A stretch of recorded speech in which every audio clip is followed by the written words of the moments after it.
Abusia mame na wasano pay ya na ezo nyankopon ase wo bambo ne hweso pa wo de aboye ye mo mpaye ye nsoro mpaye ye gwa wosoro wo de huntew wa hene mra ne opɛ enye wasase so sede etie e wosoro my dada duane na fa yemfom so ne yakafa kyeye sede de kye won mo a omo ede yaka no emfa ye nkonso hwe ne makwan emobonifo fidie bia wo suma fa ho bia nso no emamu gentie wa rehyiemu e wa no pe soro mpae a ye bom se nim se wo no soro ye wo tra bia na asase ona so ntiaso don ka ye ho na don boa ye so wo no soro ahoden tumi enyina ewowo yenim se obetie na watie na waye kra e de amaye dada wona me ya adwen na waka se amen e wo se ma me na wase na me nsa nso mo ache mo akwaba emfa emna the dialogue show on the 2 TV so etwegu adwada ede kokosi eda efiada anopa no nso kai na ya hyase kosi se no nkro bebo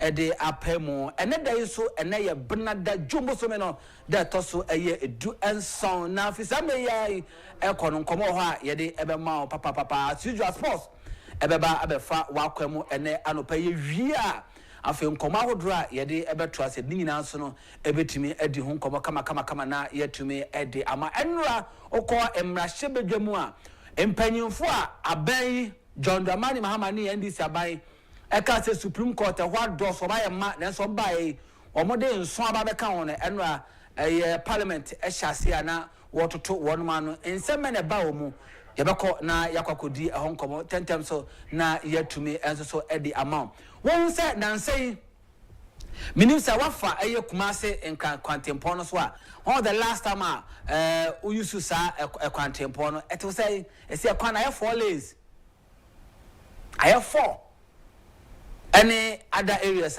anopense benya botre na yatumi edini na so nkomo kama na yatumi edi amount na afa ye free hono a yaba na yaba be kan ya adwa no pay me be fire na maw me be lines na maw na onso watimi ede wa dwenkyere na watumi ede aba number ne 0240550899 0240550899 no any number yedi ebe yadwuma no pay kan na hye no se ukọ Facebook a wonsa ebe ka the dialogue show hono masazo so na oba YouTube so the dialogue show no and also so hono ma wo betumi the messages na the afaso the aba ma me mfa happy belated birthday mfa ma the group chairman Kennedy Akomprekon wo hene Agyapong enra wonya 65 years hule yeda wase yeda radia se wode na pempen so a wode na aba bedru eno no etiaro pem komo hono ma yebe na yedi ne kama na yetumi edi amawo eno sunyane yenso mino ka sei tutrasem bi ne nyamma nsem bi etimi koso anopa ye reporters na krado a anopa ye de sa informations na no yebetimi edi asomo on na 2 TV Kencity Media the dialogue show so ti ma me so opportunity na me welcome kakakapa if this is the first time we join the biggest family TV show family and 2 TV the dialogue show ma me mo an oba ma me show nkran say ha e na wotena eboa wo ha e na wotena ye de nsem a ehye kokoa mu ye de ba na ye mfa meto keke na ye nkasa keke na ye nkonemo ye de ba ebisa wo say wo a wo ye Ghana ni so wadwenkyere wo nkoma ya de ato wo no eno ene sen enti anopa ma me na wase se wadwen ye na oni ebedi nkomo afi ye nhye ye hu kran kakra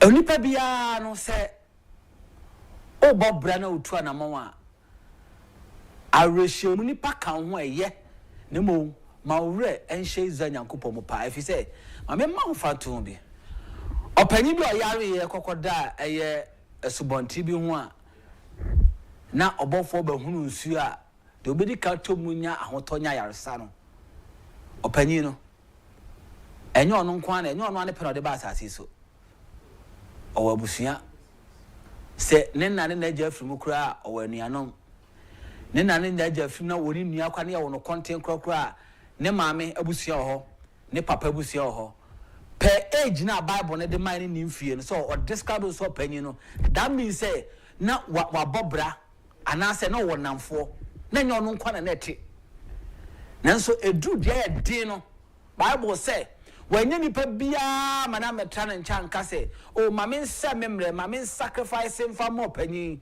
na bia waye bia ma me pɛn ana me boa na obeye bia ma me daache ana me so kura no wonya hwefa ma me kura no menye bibi ma no na wono so so enya so mfa so ensi Bible say woda hoda wanyo obi ama na nso ni mu so bofo be hunu nsuo na eye nipa su ni nipa ban se wanfa owure ena okra anhye asafo awurade mu a na do ho tu nipa be wo no so won hwe yi at the right time no awuhia wo no ombetimi adi ohwamo eni ntime se eye so nipa be nanti dembom awrehemu kase pa ne trust kase pa no eya fa hye de obo so ne asase no mu fisa wono ena enya okwantimfi wono wonjiwu ma wono wonna na chinchirew wono onnya no papa ema no mfa bone enhye wanamu ono womma no nsuo num ema wono edu se uskomode wa o ma bonyo no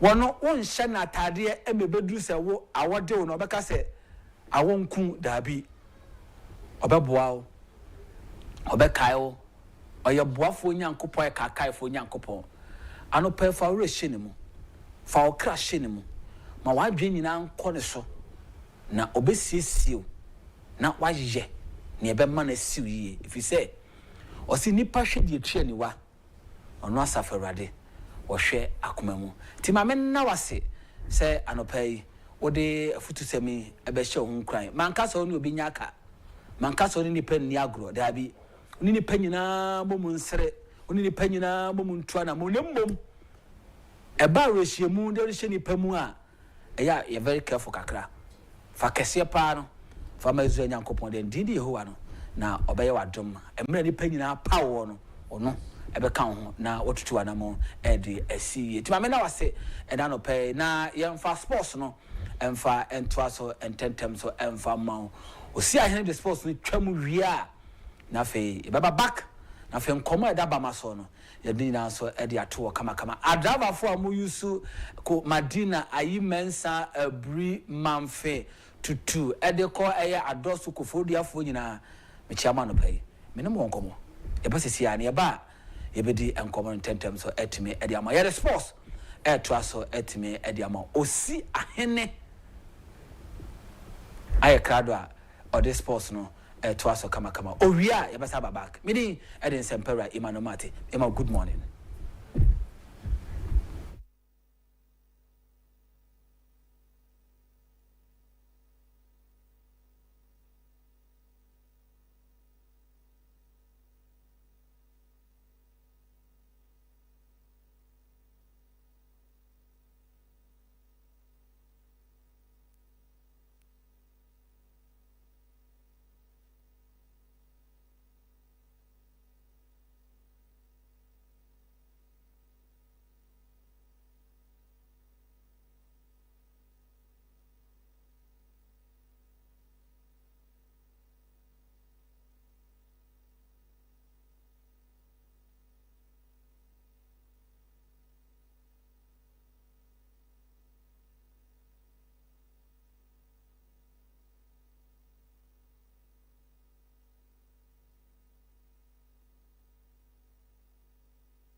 Kabebrason, the across the world of sports, and the Brown pay a war net 2 TV, the dialogue show. So, you must say, you're live on Facebook, you're live on YouTube, net 2 TV, GH.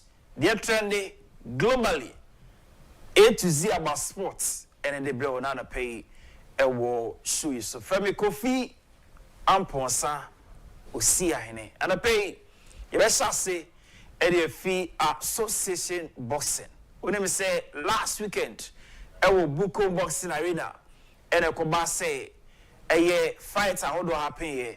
Na British stroke Nigerian boxer Anthony Joshua AJ is in town. Na enra oko Jubilee House ene Ghana man His Excellency John Dramani Mahama ekonya gitaudi kakra enti yehwe how Anthony Joshua enra na gitaudi ne course biti ono ene President John Dramani Mahama ewo di Jubilee House na yenua eje edu Ghana ha no wakasa na yentie nkoma ina nda tudwa abra odu Jubilee House enra with His Excellency John Dramani Mahama. He talks more with his face. With my face. My name's Anthony Joshua. Anthony Oluwafemi Olasheni Joshua. British born. African heritage from Nigeria, just across the road. I've been spending a lot of time in Nigeria as of recent, knowing that it's important to know where you're going, but just as important to know where you've come from.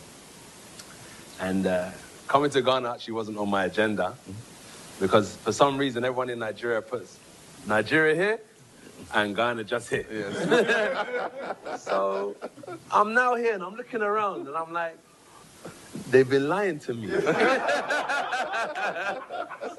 I'm very impressed. I'm very impressed with your beautiful country, amazing culture, hospitality, the airport, the organization, and I can't wait to go back and tell everyone across the world how beautiful this place is. And sports is obviously a way that it got me in a room like this. So I understand the importance of, talking with my fist, but also how influential sports can be and the type of rooms you can get in. So I've been calling friends, speaking about ways that we can bring investment into Ghana, we can bring investment into Africa, because I understand some of your policies and what you're trying to do. And from a sportsman, I understand sports is short-lived, and then we cross over into business. So I'm also branching out into that sector, and I understand that there's certain things that we can bring from sports and our connections across the world, and how we can connect Africa to the rest of the world through sports. So Sharaf, amazing man, thank you for bringing me here. It's much appreciated. And, long may Legacy Rise continue. He talks more with his face. With my face. So, Anthony Joshua, AJ, one of the finest heavyweight boxer, INA, or Jinchiani Adia, Webedu Ghana. Yente Ghana man penny, John Dramani Mahama, and now Abra, Oshia AJ, El Jubilee House. Yente Ghana man penny, John Dramani. Charlie. Setting up the Bukom boxing arena. It's actually an academy because it's got hostels, it's got classrooms and all that. And the intention was that we'll scout and look for young talents all across the country and bring them to live and train there and go to school at the same time, and so we're going to have teachers teach them so that they don't miss on their lessons and all that. Unfortunately, after I left office, that dream, was put on hold. But we have the opportunity to take it up again. My one regret is I didn't build it bigger than it is now. I realized that. I thought that 4,000 was enough to come and see a boxing match, but it looks like we need a much bigger arena to contain the new interest that is coming up. In the years, things have gone down, and that's what we try to revive by setting up the Bukom boxing. All right, so that is President John Dramani Mahama for you. Now, what do we say, Bukom Boxing Arena, about some months ago, a Nigerian boxer, Obeko Ghana ha, Ofimu ya na Hosempa. Na Ghana Boxing Authority ne Nigeria Federation for no, Enya Kitangudie ma finally, yeni and the body no, ye de call back to Nigeria. Na the Ofimu no Nunia, Akasa. But the other trendy pano, Nayire, Maria, and all the other said, the ma Ghana Federation say, Omofa Ukurune Mano, na untumi epe bimano, and Kwada Asumdimo. Na GB pay for Nankita Dine Cost finally, and Tiasia Juma, Emma, Yeni and the body near the call back to Nigeria. Na, or you know, Darcy, or say GBA for no incident and buy no or more amano $1,005 as the support no. Then also sika akaboxa no obekono obenyano ebe $1,005 and also no omasan HSS sika no diamano. The press me to abuami ana ehu Ghana bossing for that year press statement. Okay, so on screen now here the press release efi GB Hwaba yenu aba no edit that statement over to you at the sedan kwa no de ma obi asomabo ana sanction to we pay union body the come back to here Nigeria na yako penal crabia na yanka ema soccer. Okay, so next month July yekobo ema kuwa Kencity ewo obi masu Morocco e can be ema Black Queen sim no ye de pre tournament preparation be no squad out to you enti ye he players coach decide say ombebo no na sanction to akọ so on your screen now ye Black Queens players obenya kwa that training be so Cynthia Philip eka ho Anastasia Achiaka ho Portia Boache ni na no she Josephine Bonsu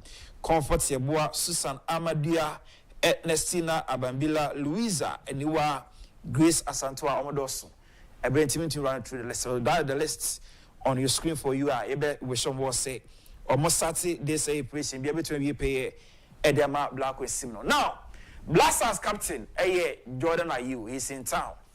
We will say deputy captain Thomas Partey is also in town. Na Partey organize a scouting tournament in about here last week.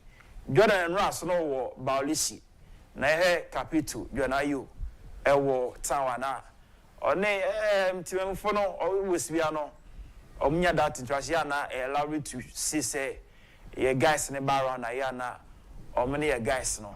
It's me actually streets in idea yana ebuapa because these are same people yana on them support and prayers ahodo etamachin so more back sana yana almost call ekushu that love to them. So that is say Captain Jordan Ayew in town for you. All right. Yeni kumo yeni abema no na ye in charge. See you Emma Sources Radio. When we say Kencity Media Limited, say yeah, programs I would do a better boiling points, a live or UK, a Sources Radio, penny power down, a penny ababu. Now he's in town.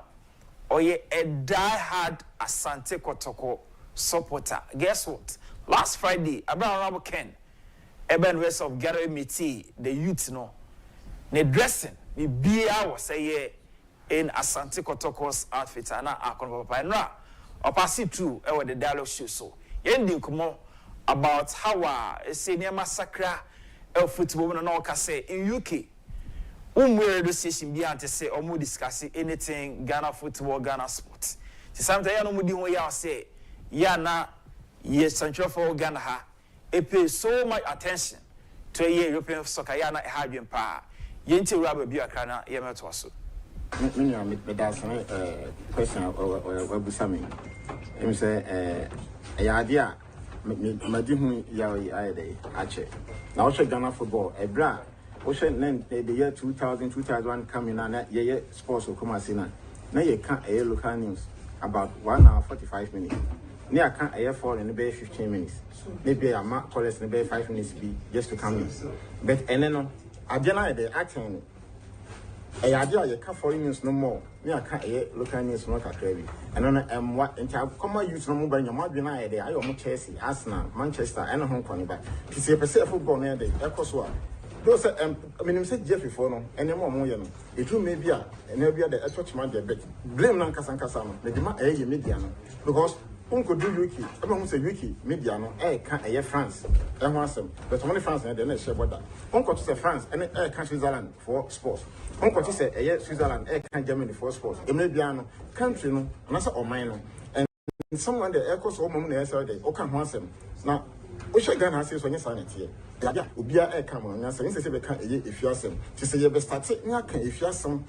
Dia, bet me up one man for so any dog, any for so at the Abba start 1 month. Your football, atimi akoso because senem dey kaka so hwe ebra na ye sports wo hasi na ne ka local news no more na attract nipa because na ne ade na dey hye enipa no do na dey etrim ana radio nipa no more na wo tie ne some aye dey feed on ana dey ana ekọ mu enti best ye media no me dey so bon to do na be bo no about 60% the bobo media no say wo enye dey enka ye local news no more say na o man FM mo ye dey mo ye no say na be Ghana football bit ma dey afa na ntima pa e dey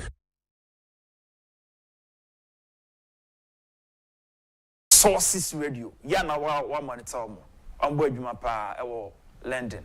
Now, Yanka Club World Cup ekoso United States of America, okay? Games ekoso. Bayern Munich enya win over Auckland City by 10-0. Chelsea and Los Angeles Lakers by 2-0. You heard that two highlights no. Never toss. Tar pulling around the back and making meaty contact. Teasing it in there. Sasha Boy makes it two. Muller. Beautiful stuff. Kane. Elise. Swiftly closed by Denier. Tar pulling around the back and making meaty contact. Teasing it in there. Sasha Boy makes it two. Muller. Beautiful stuff. Kane. Swiftly closed by Denier, but on goes Coman to get his second. Oh, that's dangerous. Elise, he comes in brilliantly, magnificent. Musiala, Tracy Green. Musiala steps forward. Penalty perfection. Ryan will be very close to the end of step by. Tracy unable to.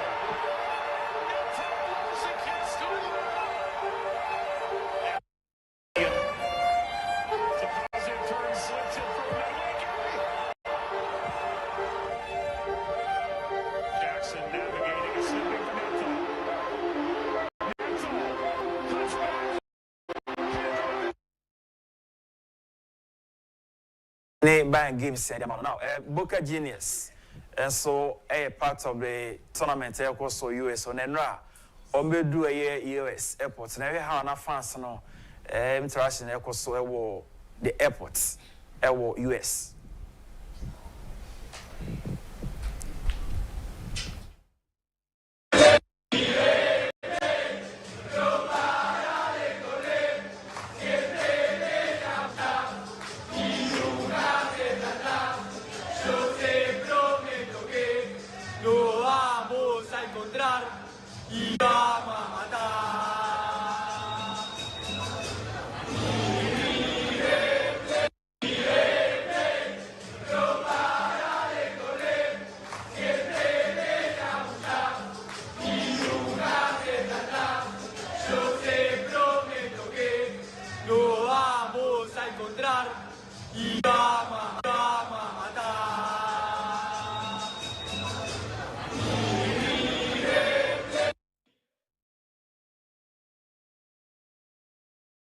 No now, yeah, some results be akoso for now. FIFA Club World Cup akoso United States of America. So Chelsea game no, and on your screen, we near by 2-0. Then also other games, able to say Man City and one game against with that big game Madrid, and so a game tonight against Al Hilal team no. Then Dortmund, FFC from an easy. PSG win over Atletico Madrid, then Chelsea give me a count. So these are games akoso, and the best for now. Yes, switch the transfer news. Okay, so Nico Williams, and then official now catch a club happening in say Mo Bia Hanon. We decided that say or call FC Barcelona. It's whether say Bayern Munich, we Arsenal, we PSG. We at Chelsea, AS Monaco Nico Williams say we decided we na Geno we're making it clear only be apart from FC Barcelona and Lami Yama we on the nakrana nyonko pa no ye kasa bi nyonko pa Lami Yama ne Nico Williams ye bi bia boom ya na akwa ba che say o expect so na be dwene no LFC Barcelona. So that is say Nico Williams the latest on that for you and a pay Edisa and Komono. The other news also so transfer and say foreign rates adjoining Liverpool team no na the future say Friday officially or better than did actually Liverpool supporters, so that is a wits and so no. Juan Garcia, FC Barcelona for latest player, which I said, near no say, or also official Medina actually supporters no. Then Kyle Walker, Everton social interest in some sign from a year Man City. Luis Diaz, finally, Nanka Barcelona for penal, but a name no say. Or may decide to say, or many interests in Luis Diaz mo ebio ntiwe de koso ewo transfer news. You be say na pay near that sell your parts of the sports segments here. Ewo the 2TV the dialogue show so from Kofi Amponsa. Ye twa omrai ba Esempera already. Washase from our soja nankasa. Oni menu aba ma de nyina Clementina at the newspaper review no so eba. Good morning.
Abusia ma me na wase se wakoso mo fidie no eda ye na 2TV na wo hwe the dialogue show ye da osi ahene ase se wo de sports no agopramaso nsem ababetwem ede amaye yasanso ababaka ye de ye front pages of the newspapers no ye de to aso tentem so to me ede amawa no pay the obokra tanu ina no ayakado asemi no kasa yi ababawa Clementina ebedwane me na fe ye de the obokrata no ye de front pages no etime e de atoaso kama na ye to me e de ama na fe wi a ye de nkomo edi ho no e de atoaso kama na ye to me e de ama se dem ka bokase ya no pe no eno parliament vetting committee no ebomode a hyase mpanyimfo a omampanyi John Dramani Mahama abomudin so de omo eko Supreme Court no oma hyase a omo edi eho enkomo and there is no dodo na no a report wa ye de emunsem no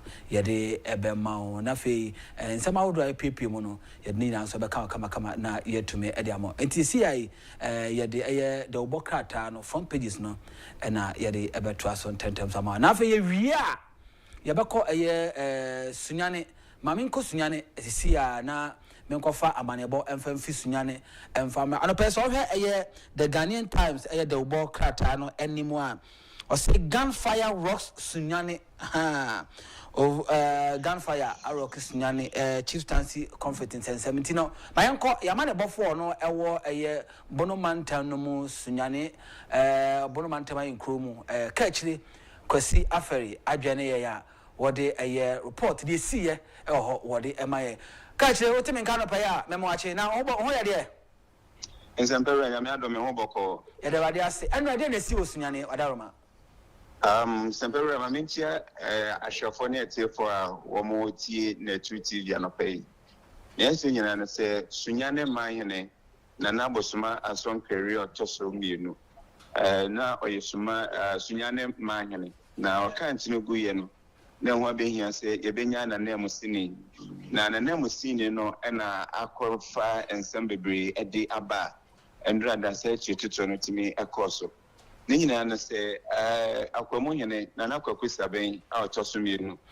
Brad, Nanabosma Son Kerry, a country Guyano, and no share say acting president. I was United Traditional Council. On a sign for be a memory at the Peniba friend said, Mr. Yao, a Jarry, at an association Yanamahan. Emma or more Emma no Kunyadi, or therefore German Samboy and Coco, out of Sumino. Na disete for Moshe ne tu anope so met me de nimfoni na to so ambe say ono ne wo so no ono no mo de si akonwa so nenso ohima eyo ba hima wo sunyane traditional area na na kosodua asosika breyi enso chirim say amfa kwan paso kwan mo fa so mo de or therefore ojiamansan bo han kokosi akonwa so no entwe yi eno nam so kra mo de kodan bono regional house of chiefs asem no da so a wo mo nchen a ehwe no say won mu besisi na ne kofa etututu nyina ba ya no say endra na ye dadwada na mambre mu ni amane mu wo sunyane hanum say no dadwada e no mo sihene eniti ohima no ene ahefofo ne bi enso ye say wo mo de wo mo hene ebesi so na wo mo ye nso mo kwaku wo mo de ne kwakosi akonwa so e wo ahemfie dadam e no eben Ghana kokobodo no mo na enumu no ene tututu no ekoso fi say yesusu anasesa me yenim krofokrom koto tuo ne de na mum no ne ade aso atofo ma yate ne say ba mofo na nkomba behwe na sa ahensie no akoso no wo mokọ ahemfie dadam ho no mo ahomache no wo mokọ to say ebinum nso a wo mbọ ban e wo ahemfie dadam ho no wo mo ho no mo a wo mo su protect you enti no na ye ma etututu no etimi ekoso ema ne esi ho no de ensempere wo mo hwe anope ye wo behu say containers ahodo no niema hodo ebemben sa bia no won mo asese dodo no a catch video ya wode amaye ayehwe some keto akran sempera catch wada ma video na dan ho ba bi asa dan ho awa to ba na wa dan ho sa no etiabo ba na wa ho sa no sempera onse omo ni wode onim sunyane pa omo nim sunyane no cocoa board me sa container na wo hwe no sa ma me no e popular pa oton wache ne container no o ma se ne fi se sa kwan no na ofa so a o ko ba bi ahemfie da no tututu no timi ko so no mo sa edan no ne containers ne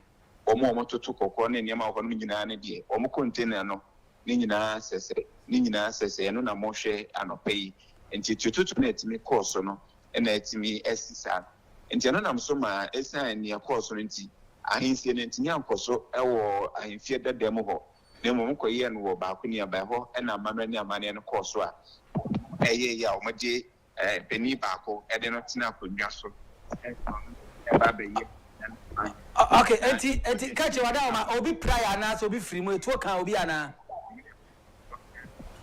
hello catch to so me ensa enti me no ka say de sunyane metia ka say aman ni no net so odia mansan Wahin Coco, out of me, and now Fenton Frem, or Minister Doctor Bosuma, a song carry, out of me, and Tinino, Yakofa, a tutor, a bayano, as a training no, Semperan, and maybe a meeting like ourselves, Jake a Kawaha.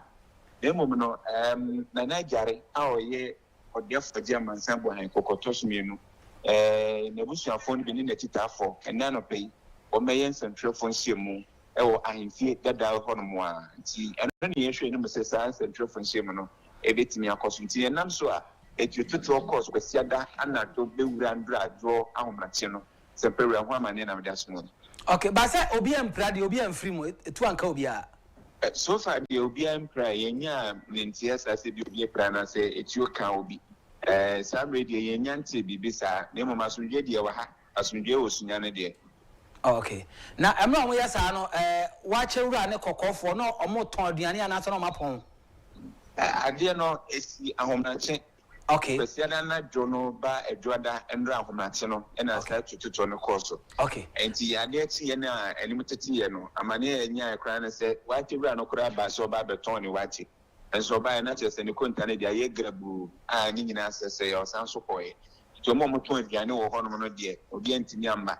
And Sabia and Sunisi were area 1, no, yes, Yanni, Couldn't feel and see more area 1 or crampono, or more you may say, you know, Emma, a wonka crab a ball, or to say, you know, na or more bang 1 more maternity, once in a was sort of the doors of and asking who about the real moment, yes, and I don't know, or more you say, one.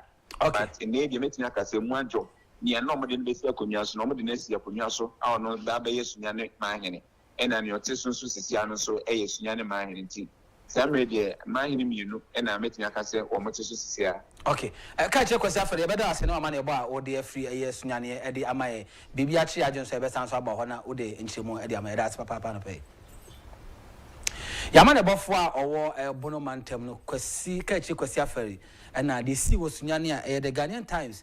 The Ubokata aeroport and Wadi Emunchimo to me at the Amai. See, the Ubokata no emo and some front pages no and Yadema Baba was son no wakama. Clementina Janemia or the Ebrea. Oba Teote. Fine, or Juba. Oh, okay. Oh, fine, young quay. Okay, yeah, shall say free the Ghanaian Times. Gunfire rocks Sunyane over renewed chieftaincy conflict. Ghana urges Israel, Iran to exercise maximum restraint, prioritize dialogue. FNB receives $35 million capital injection to accelerate growth, lending capacity. SC nominee justifies establishment of public tribunals. Mama, the other one, Ghana Times, the one with the Kujato Abraka picture. Ghana 2 for say Israel Iran for the day. Yeah. About when him say a cost of effective on pa. Emra MPP was on the Ukraine Russia war. Now MPP about say affect the economy no almost say no credit. Aye. On say Israel Iran dey after the almost say omonya no baba e. Omon chance no mon come on tem ansem. Obi anche na adwene fa som jemra because munim say to say be affect your man. Aye. Yo. Koto de na bodwe. Na nya nche de onko. Okay. Yankwe. Okay, you shared the chronicler. Okay. How alleged criminal enterprise looted 548 million Ghana cedis from NSC. Dumso levy, JM has beaten a shameful retreat, minority. Zoom Lion YEA contract expired, not cancelled. Say I chirimu. Yeah, I dry contract. But baby I huma me aban say ontimi ne omo entoaso no. Omo containers akese a me kufodua na metimi aka wasem. Oba kufodua Jackson Park oko Miami ahodro Zoom Lion do omo containers sisi na. And aban say omo say contract na expire. Expire na say containers ke omo dia. Omuntu mani si obi no omo so omo pagya kwa because eka say esi ho no mo na ya akoya aban san ne omo nya adwuma bio. Enti omo beboka. Enti omo yi containers ni fi ho no ma inwura no omanfo ndi begu hifa. Ahona me dadwen no. Say aban nim say ba be expire no omo nya adwuma bio na ka say odi measures gu kwa mo say de be ye na enkofo how bi amfa ma. Enti ye benya time na ye ne reporters na di ho nkomo na say de eno so asem no esietie. Fameko. Okay, the Daily Graphic. Jamepe backs Supreme Court in North. Teachers aiding candidates to cheat in BC, worrying WAEC. New CSD, depository post-trade infrastructure, go live. Abolish justices sitting as additional judges. Justice AJ advocates. Yango.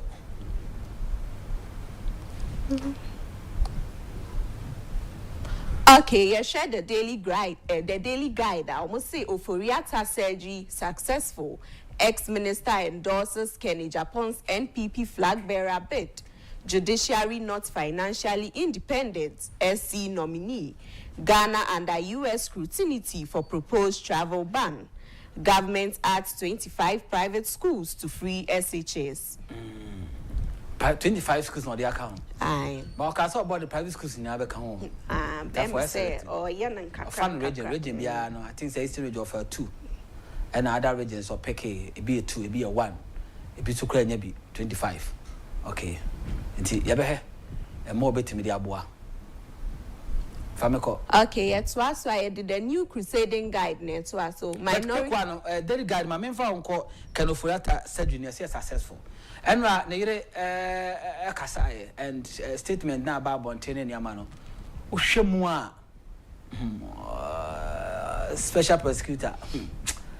Nabutru Nabutren and Nipanko Sekusia, I'm Shemuya. Oh, Kuku Penny Yare. Any baby or kuku in echi. So when Yano physical Nekoya the Fufra young mom pies BCA. I didn't obey. We don't hear ye, Nabutre. Jardin and Nipani Yare, man on Tono. Tony, we are, Bonnie, away you be a man or horse and betchina, and man between Neddy. But cuckoo, young man wanted in Tapo, and I had dear Kruma, create me, now yet dear. Nipa yario. You see a saya, Nanam see a sai, Eddie Yadie. Ameko. Okay, the new crusading guide. Minority leader slams government over Dumso tax return, labels it sign of incompetence. Nyahota Maklu demands restoration of Republic Day as national holiday. Zoom Lion clarifies status of YEA contract. NSS scandal, I'm ready to defend myself, Mustafa Yusuf. Petition demands dismissal, prosecution of GFEC boss over alleged fake PhD. And national emergency required, immediate action. And one, U10, by now year on Doomsaw. Emma, Doomsaw living and Yada Basso. Emma, so take it from me, on to me yet. Emma, so. Because found one ordinary near Tucson. And a benya can you better discuss international politics and Casapa and Ubehu and Tokwa. I cost one mine, I can see and term. Effect a my Ghana. So a quick one, Johamekakra, Namen Koama, so Central Region.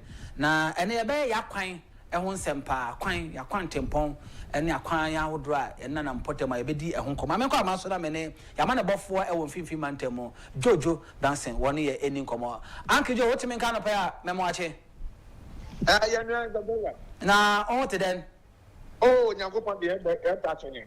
Okay. Everybody else say. I don't pay yaquine tempon, so I'm on a body fee, Central Region de Maye, Yanko. But that's it. And a friend more. A yet may I wish that. We feel a year, Kaswa, Echo, Winneba. No one for Queen Omega contract. And akufo-addo yɛ president no nti ɔmo ayɛ ɔmo de bɛyɛ 30%. Na Queen president ne Ann Roberts mɛtuma akasɛ it has become a rampant state. Ɛni sɛ baabi wɔ hɔ mo a ɔmo sɛ Queen a wɔyɛ bodu anade na contractor no wada bɛti baabi nti obi wɔ hɔ a na ofi bɛyɛ Accra ɔbɛsina kɔ Winneba na sɛ Cape onim sɛ Queen wada bɛti no nti mo bo ho an sɛ accident eti me no pɛ sɛ ne da anade ade bɛti ne ifuru kɔ kakra moto bi a ofi Winneba ɔbɛsina kɔ nkawom onim sɛ Queen no na wada bɛti no ɛna wɔde pinesi akɛta kɛse bi eti wɔ ma ɔde kɔ boma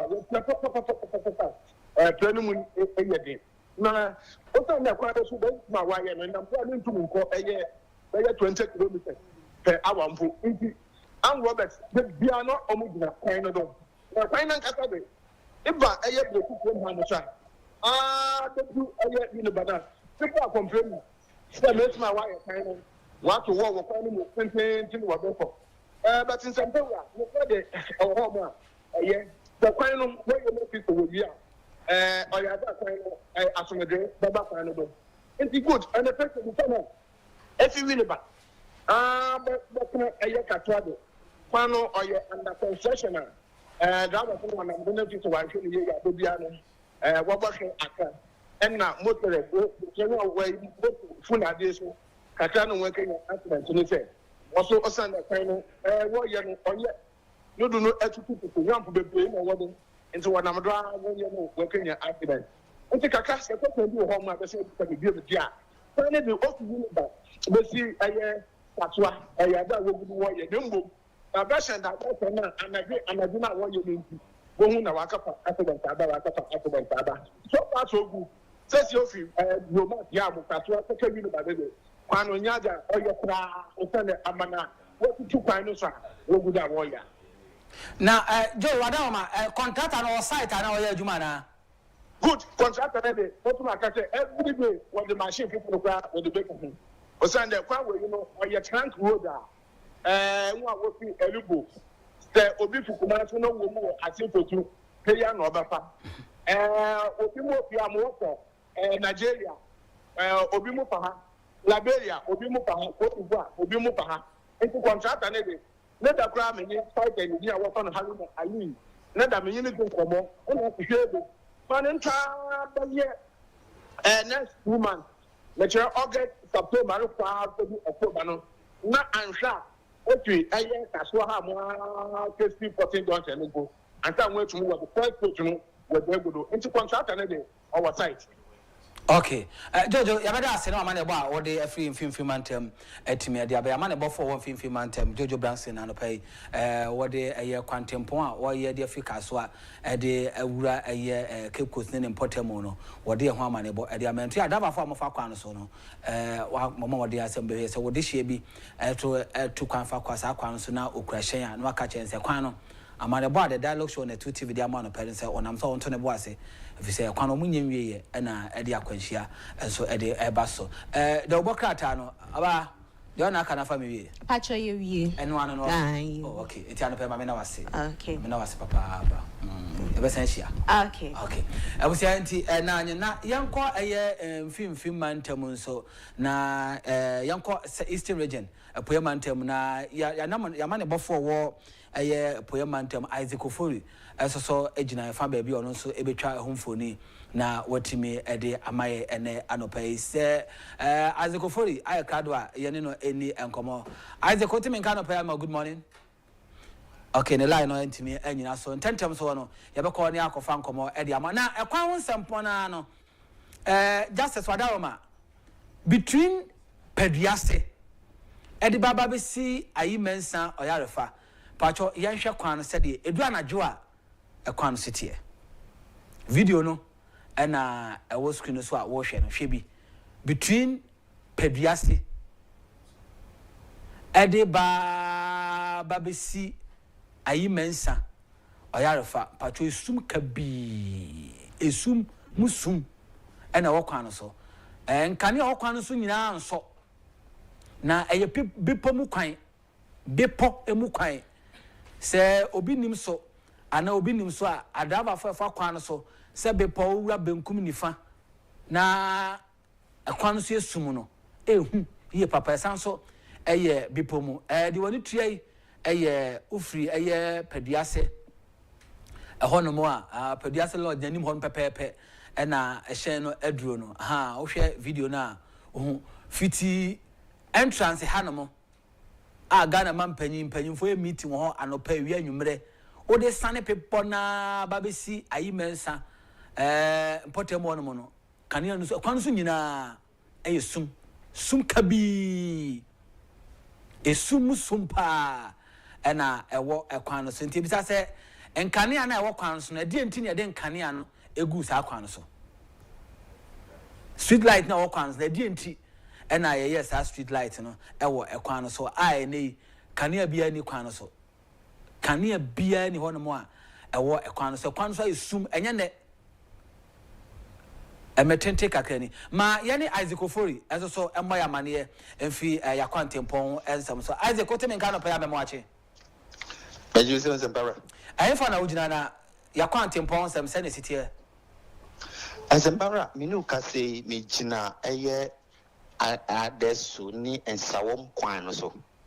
Na Azembara eyare husam ni nyina ne se ene wo drive free baby ti se akwatia kede asama kese na wo ye wa adwin se wo konkran a ase unam hell ni nyina ne se every adesu elikopim eye overhead now through overhead e ko amasama Zampara say kwan unhu say ye kwan o se wo friend den o na insurance started pay credit any asem na say kra o fa baby ti say no ka e de ko fire okro ho a de ko ensam overhead adwagiri ho a ene se wo kitaka eye manual car se ji afoforo ewo first gear chi anka e bia ho na de be hye sa ne se ene untumi fan hye second gear mpo na watumi dia fa ho and she took pay a near portals bium. Aye amonankasa na utumu a ohun se wato aye amonem na adrapa for me ni omo twitwi nkomo nyina ka se se sia de abro omo so e ya rehusam e to de bia omo be kwa aba no apart from say omo ka say na omo siesie no omo ankasa omo help no aye bibia wo ho e sa ne se ube po adwuma ube be fe mi se wa bre oye ohun hwe enye and then almost almost no class starting your more. As I say, oh, be talk to be bien or to me. And it's empower will be some year. I are now every sound where the Kwama Samasu, the end, boo, well, do that. And until nay, Niagana for cannot drive a 4 penny and say, I memo a yen to us all. And to say, now, will be by I shall be as known to me, dear. Almost share any more coin say, and they. About who for abe and this about so to me about the US and said, and they some $1 new near fool and who said Nyan so bad or so to me heritage. So heritage papa nedia born in a so to me heritage. And today and some power of Samia every address at the concert every some call Amasama quantity now men will brand me a Yarahusa Ufaswa. Aye papa yes and say I drive a phone complaining send a medical can soon as I start to toy day. Just ocean a Yarahusam and you be some sign a cost to our council. You better say as a coffee, no money about dear free a yard there soon in Potemo at Yabre. You better ask papa.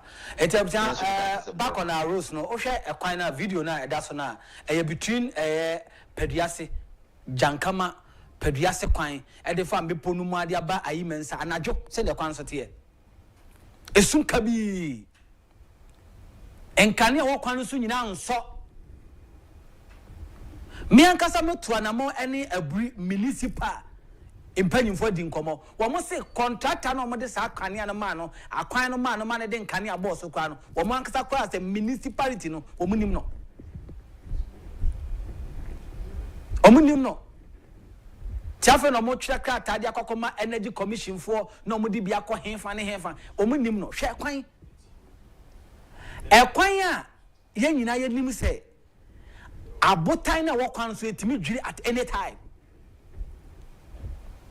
Ghana ha ye kwan we ya buri kwan no bepo no abotan etimi dwiri at any time enkane ani so etinsi oto a na dava ni nam so a ohu ba bia edu anajoa ensuo ntona mfama abo adavani ohu ba bia enti se nyame mfa sama na botan ye enya enwiri baako enwiri mienu adwiri several times ti se owo bi na nkwan na ekoko dwiri na ekoko hia na how eye ka ye hyen obi ka sesi kwan no so a eno so ye problem adai no man yetimu I said ye hwemfa ye ho hwe kwan ya aburi omampani dada John Agyapong ekwan ba ko ye wo poye mantem a de bia no kwane an akwan akai ye bona ba so aburi ekwan hwede ekwan so ye kania ba ko bobo kwa bi ni so bobo ebi ni so torchlight kania unya bi ebi ni kwan no so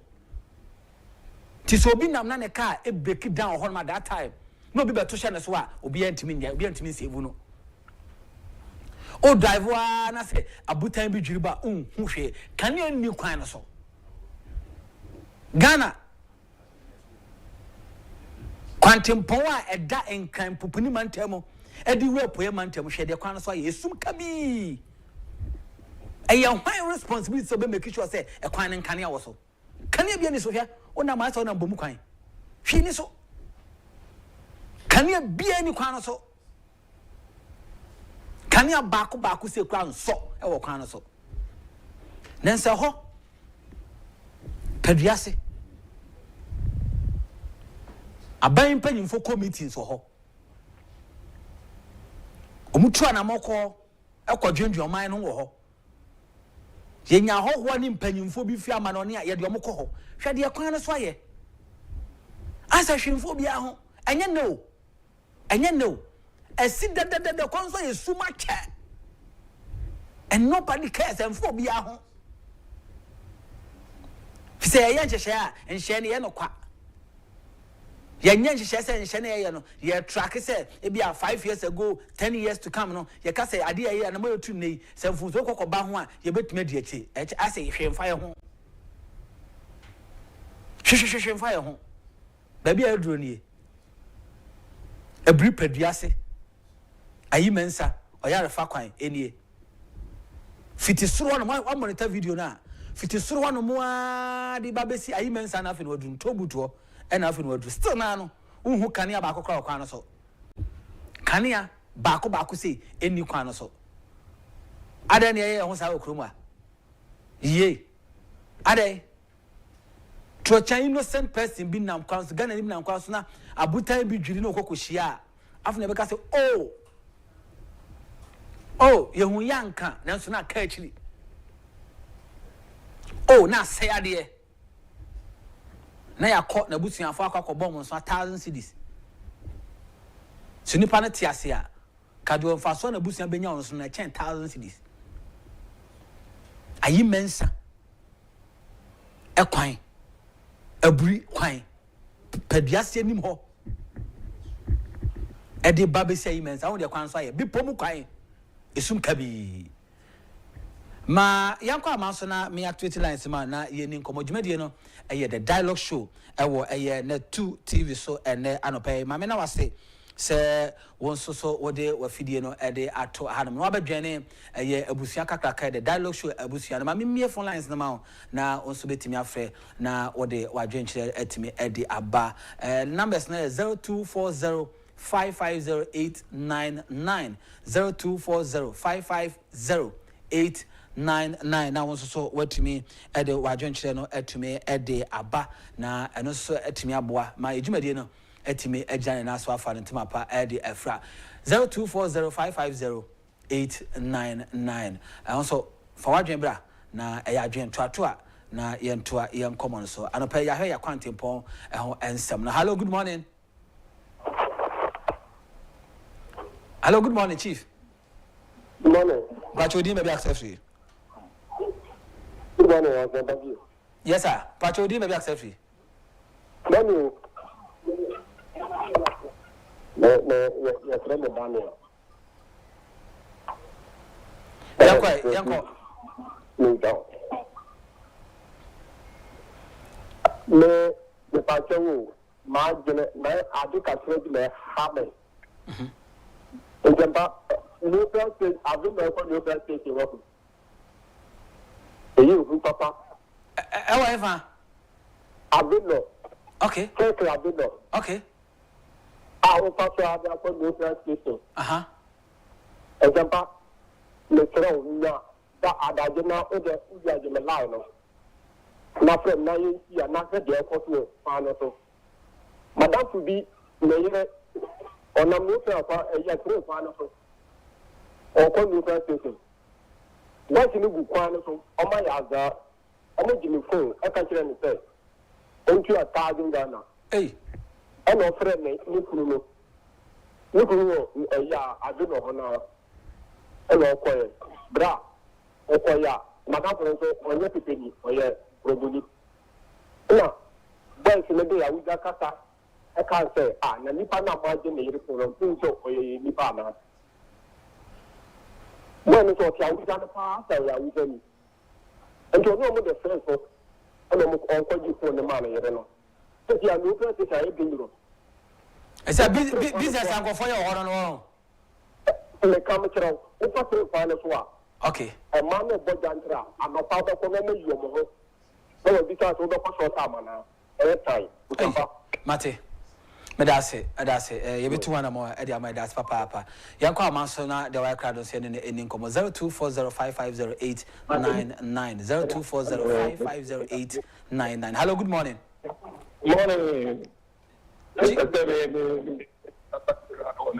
me pacho ye uti udin bebe accept me dindi Alex Bomadom the play make us see old pacho etio me how tatra me say MPP party na they say we no say I say social media no for abroad here original party they be sorry I know the selected the party right to keep it no Canada oh me just here they be body pa na selected the party ya be Allah of to ba unia na the Japan so in it lawyer I don't know hello senior no let our one friend man important what I said one friend can I important because we didn't sorry because what you know Netu TV atama only be over and today pana ba after the papa okay mate medase papa medase betimi anka yen stick to yen komo na no pay yetimi edi na anka yetimi mo papa e besere pa betimi anka yen stick to yen komo na pay dia to bama so na yeni honkomo dia kan later e beba so hello good morning chief bacho di me be accept I'm from boys the cassette to me bacho eti your boys ki me over this something senior I Sapwana won't come or you know, Sapwana won't come. Pana won't come. Metio, Jay na metio pa. Hello. Oh, too bad. Went to me, uncle. Uncle, hello, good morning. Hello, good morning. Hello, good morning. Hello, good morning. Chief Bacho, did maybe accept you? Yeah, good morning. Yes, sir, Chief. Hello, good morning. Morning, Pacho, me tell you, did maybe accept you? But yes, I'm a Agyapong. Chief Bacho, I'm quite you.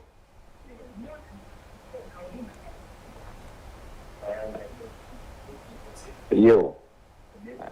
Now, I say, Pokwachi etu nsawamu ekwano. Omo ya ni dey. Bacho, what match you want for TV no na ko tie mo phone so why na man come na content em. Mesra why opani.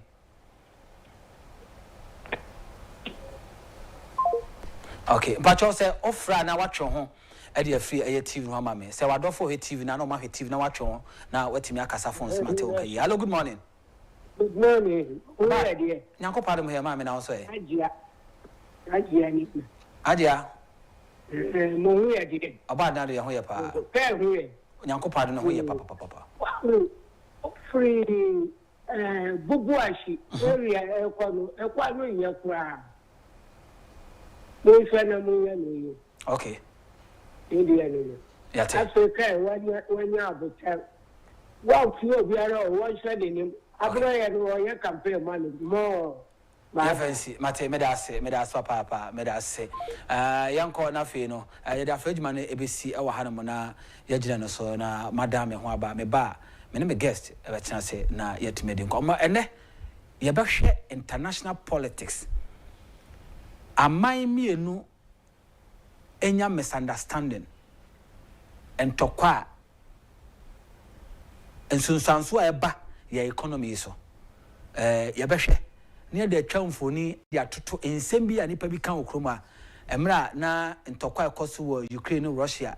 I knew say, I affected open fertilizer when you been to open a summer now when you be ento.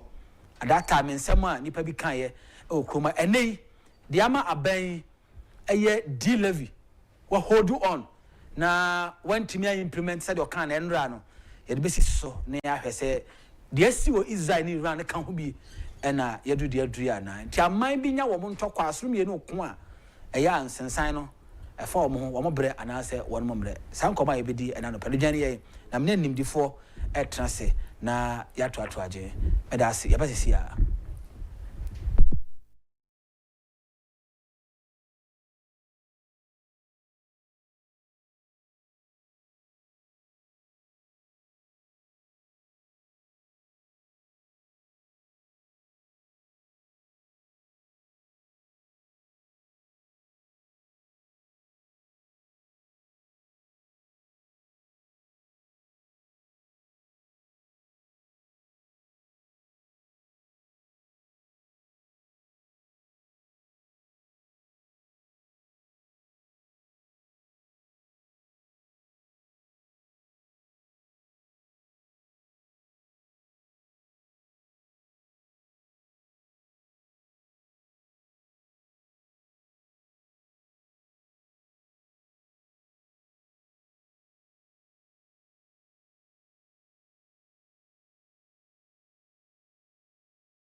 I will say, Mamma was say, now, Miss Hanso, Emma Quaba, Emfa, Emra, the dialogue show on the 2 TV so, and Anope Brasson, say, Mene, Mimpenny for a bedja for me guest, and translate na yade and como. I Moham yade a to Bamaso to me, Eddie Amau. Said the Anope, and I may walk Cassiano, and ye bay a man your semwa, a coso wa mine, Acacia, and Tem, a soon so enya. Ewo ye economy no eso na ehumfo ni esese etwa edema no etwa etimi ede akire na ochine bi no se obi ti baabi na oka se de ekoso aman bi so enka oman Ghana na wanya humwaye ene ehwanu ye na wetumi ede amo ntena no pe no ye international politics kakra se obekaya mame ma background kakra emra Nana Danko akufo-addo any MPP amanyoku ebu omai between 2020 2024 na ntokwa sorry Ukraine and Russia entem na anu akosoro no esan se eniama bi ane yekra edi free hode ba omai mu hanamu omai Ghana eniama yekra doso se de yen ede konkofo amai so enti akofa nsunsuaso ede ebre yen ema obekaya esam yede fete pano yede ye pano nyina no ho asem ekokoye den fertilizer hodro ene fango ne adini nyina no ho kokoye den kakresan se na ntokwa no emu ayeden emra na aban den government na ka se baabi aye duro no ye economy no enyina yiye ni nyina na yihim ni nyina no ejina sa how ntokwa ekoso ewo sa aman akese mienu ntem no se Ghana for be kai no ma hye no nso na meyo no kwafo na menye nkontomponi a mempese meye nkontomponi a then presidential candidate of the National Democratic Congress NA the first gentleman of the land John Dramani Mahama Yewura any NDC for do na de ye fene e de ye sede didi okromwa se obi kura yere no aduane na aduane na nso fi ofo kura say Russia Ukraine war obi nam no poli a say Russia Ukraine war na omudi different okroma edi aban no fe ne secret ba ko pa ama aban entumi amfa aye energy sector levy dumso levy d levy entumi implementing enra so baka nanka last week an implementation nanka say shase na no pese omoye stakeholders because na anobaba na kosoro enti omo de share 16th of June enra nanka say shase enra so if you are done a year corner watch your could weekend and Ghana Revenue Authority at the Krata Barbon Timber catcher Ghana for boy in Akoko say Ministry of Finance Yewura ato forcing I instructed one more say they should hold on with adebia anything far a year D levy energy sector levy no and no Krata near boss so the church I'm yebesa nya adaje na enen so yasan so etimobium edi amount ba ye hwehwemu kakra ya ye the dialogue show hwehwemu kakra ya ye ne yankoma ya didi edi every the energy expert enchen ekire se Israel and Iran womo edi aboy ni na bom di boy ni no eno kan ho bi amazisi a no crude oil ne bo no ekosoro na ene se o check world market a crude oil no baby a ne bo no ene nam no ano ayedin eno ne ka ho bi ma ba na se dabi se o ka se oye o implement a wan hwe yi a ebetime de o how kase pa etime e de abre no ene se o hwe world market a crude oil no enam 71.05 emra na aban ye na adwen se wode eye energy sector levy ni beba no dumso levy d levy ni beba no now we are near nam 60s ene enam 71.05 enunti abane ka se o sande o implement ya ahwe ya na akwa affect no enunti na nema tonsa e dia frɛ eye Yewura lawyer Erikoduro eba amanone yenni aman temu nkomo a abi wo mu yie papa ene woni ebe edi enkomo eba ne say na wo hia wono a ye business nso na wono mo so ahya ase na wo mo nso so nka woti emfa mpa woni em say ensunsanso effect anya ewo wo mo nso wono mo anamotu so me no ka say fodwo enso so adwene ya no pa ya ye ba behwe the international politics amai asono mienu anya mo ntokwa de anka ya Ghana de anka ya fa ya ho ben se fa ya ho dia na next time no bia no politician bia ka kire wo say Ukraine Russia war no affect o my Ghana ne enka ho bia na wahu asem a obetimi aka de ache ne education pese anope enno ntima me mama bedwafo akwaba na ye ni nkomo fojo baba ibi aboko de me adom top here guy pa that's it and I said good about just any good body na the bora we pass over to pay you yeah baba yeah that's it that was papa eti can't mention ase wo so ye hwe ye say asronya ntokwa sensan na ebre ti Israel ni Iran ntokwa yi ebe affect o my Ghana na Russia ni Ukraine dey so affect ya na wadaroma you didn't check sebe man Ghana for ne T4 bia joso ene anopay ene ahwefo enso na o hwede ekoso na ehu ni hu aye ne say the top guns no amana omo edimu no omo fa omo ho share Israel any Iran issue na you see on October 7th 2023 and Hamas to share Israel for so now mo ye a friend saying for dear kitu bi ewo kibbutz ho baby ewo Israel and could be the main sam now kidnap would be any idea they call it. That was 7th. Into 8th, and Israel for say we are at war. Now, or say after the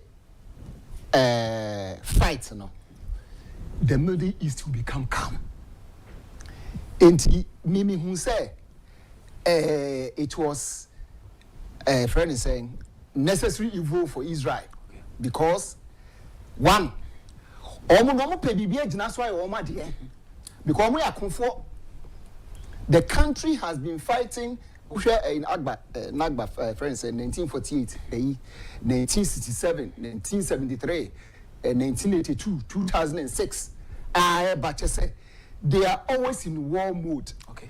And even the world powers in the Quran, it be through Israel. Because they are always fighting. The experiential competences are there. Okay. Other countries no more could do any but they have been fought. Inti we as an so okay. And the end to share Hamas so and now to share Hamas so it will be a normal ceasefire. Now Omasan Kabum, not just a whole lot. President Biden Breso, now say a friend is saying I couldn't be grab by my Biden. I said no, because now Rafa and you may be uncommon quack or hono. They thought to say, oh, I could be in the bar or make in tea, Omdomusatu. So, okay.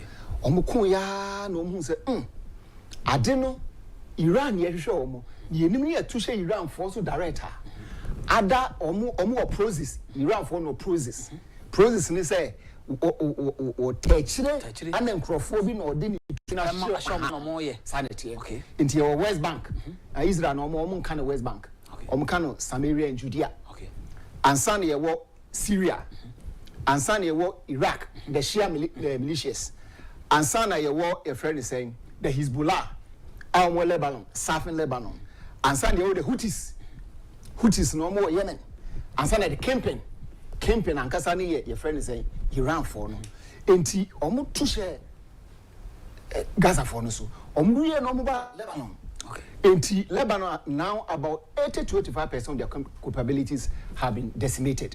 And the OBS be a missile to air defenses is one of the best in the world. Okay.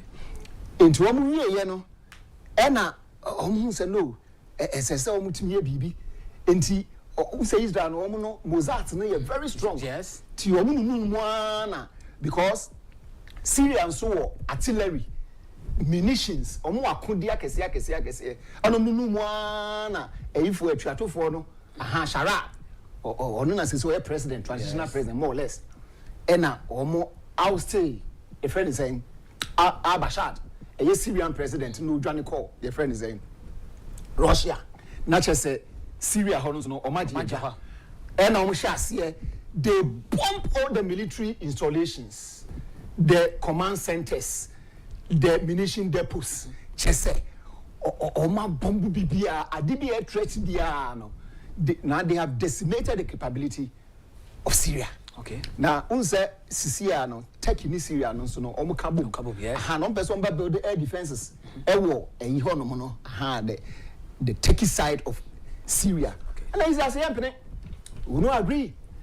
Enti baby afraid T4 anti hona nkomba be your air defense system ntino Israel per se bi kotisho Syria for now so na so person penetrate here anu ko bubu ho nyina Netanyahu no on kasa o the military force and kasa enti eno so no na che Syria ho no Hezbollah ansana Gaza so West Bank dey eno dey o baby West Bank they are threat my Israel be because West Bank one akran were illegal settlers. They do any concept because pay UN Security Council a friends and law any kwan say omo esisi dan ho no but omo say assassin omo dey antino omo pam omo dey Palestinian for no more West Bank omo pam dey omo ina be kafra and easily Jerusalem we see no e travel na aka Yemen anti Yemen no ena unse no smart enti Trump by he was the first world leader who invited me to the White House. And Unkodi Omukoma 15th March. And US a Trisha Yemen so that's strategy no on PM Nangasa. Now, on say Israel, Iran for no more powerful missiles. I declare nuclear competencies. Air defense system sometimes no, though they have about 80 to 90%, sometimes 95%, but Bakura Israel territory, Benguri a friend is saying airport to Honum, and Israel for Bufuye, and a port of Hodeda, and only port at said Ghana Hatema, Omko Buhunya, and Sana Omsa Ba, a friend is saying Sana, Omo a capital Buhunya, and Sana Omo oil and gas installations.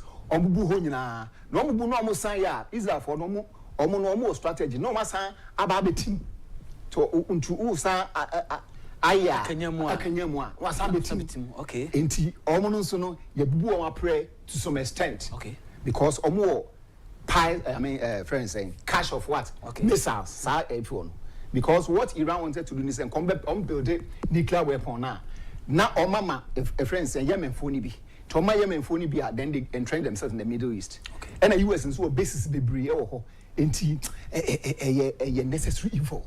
Enti amid all these things no. And Trump senka obetwa Iran so. And Iran threatening say, "On you very careful because our bases were Middle East, UAE, Qatar, Bahrain, Saudi Arabia, Turkey, just say on so.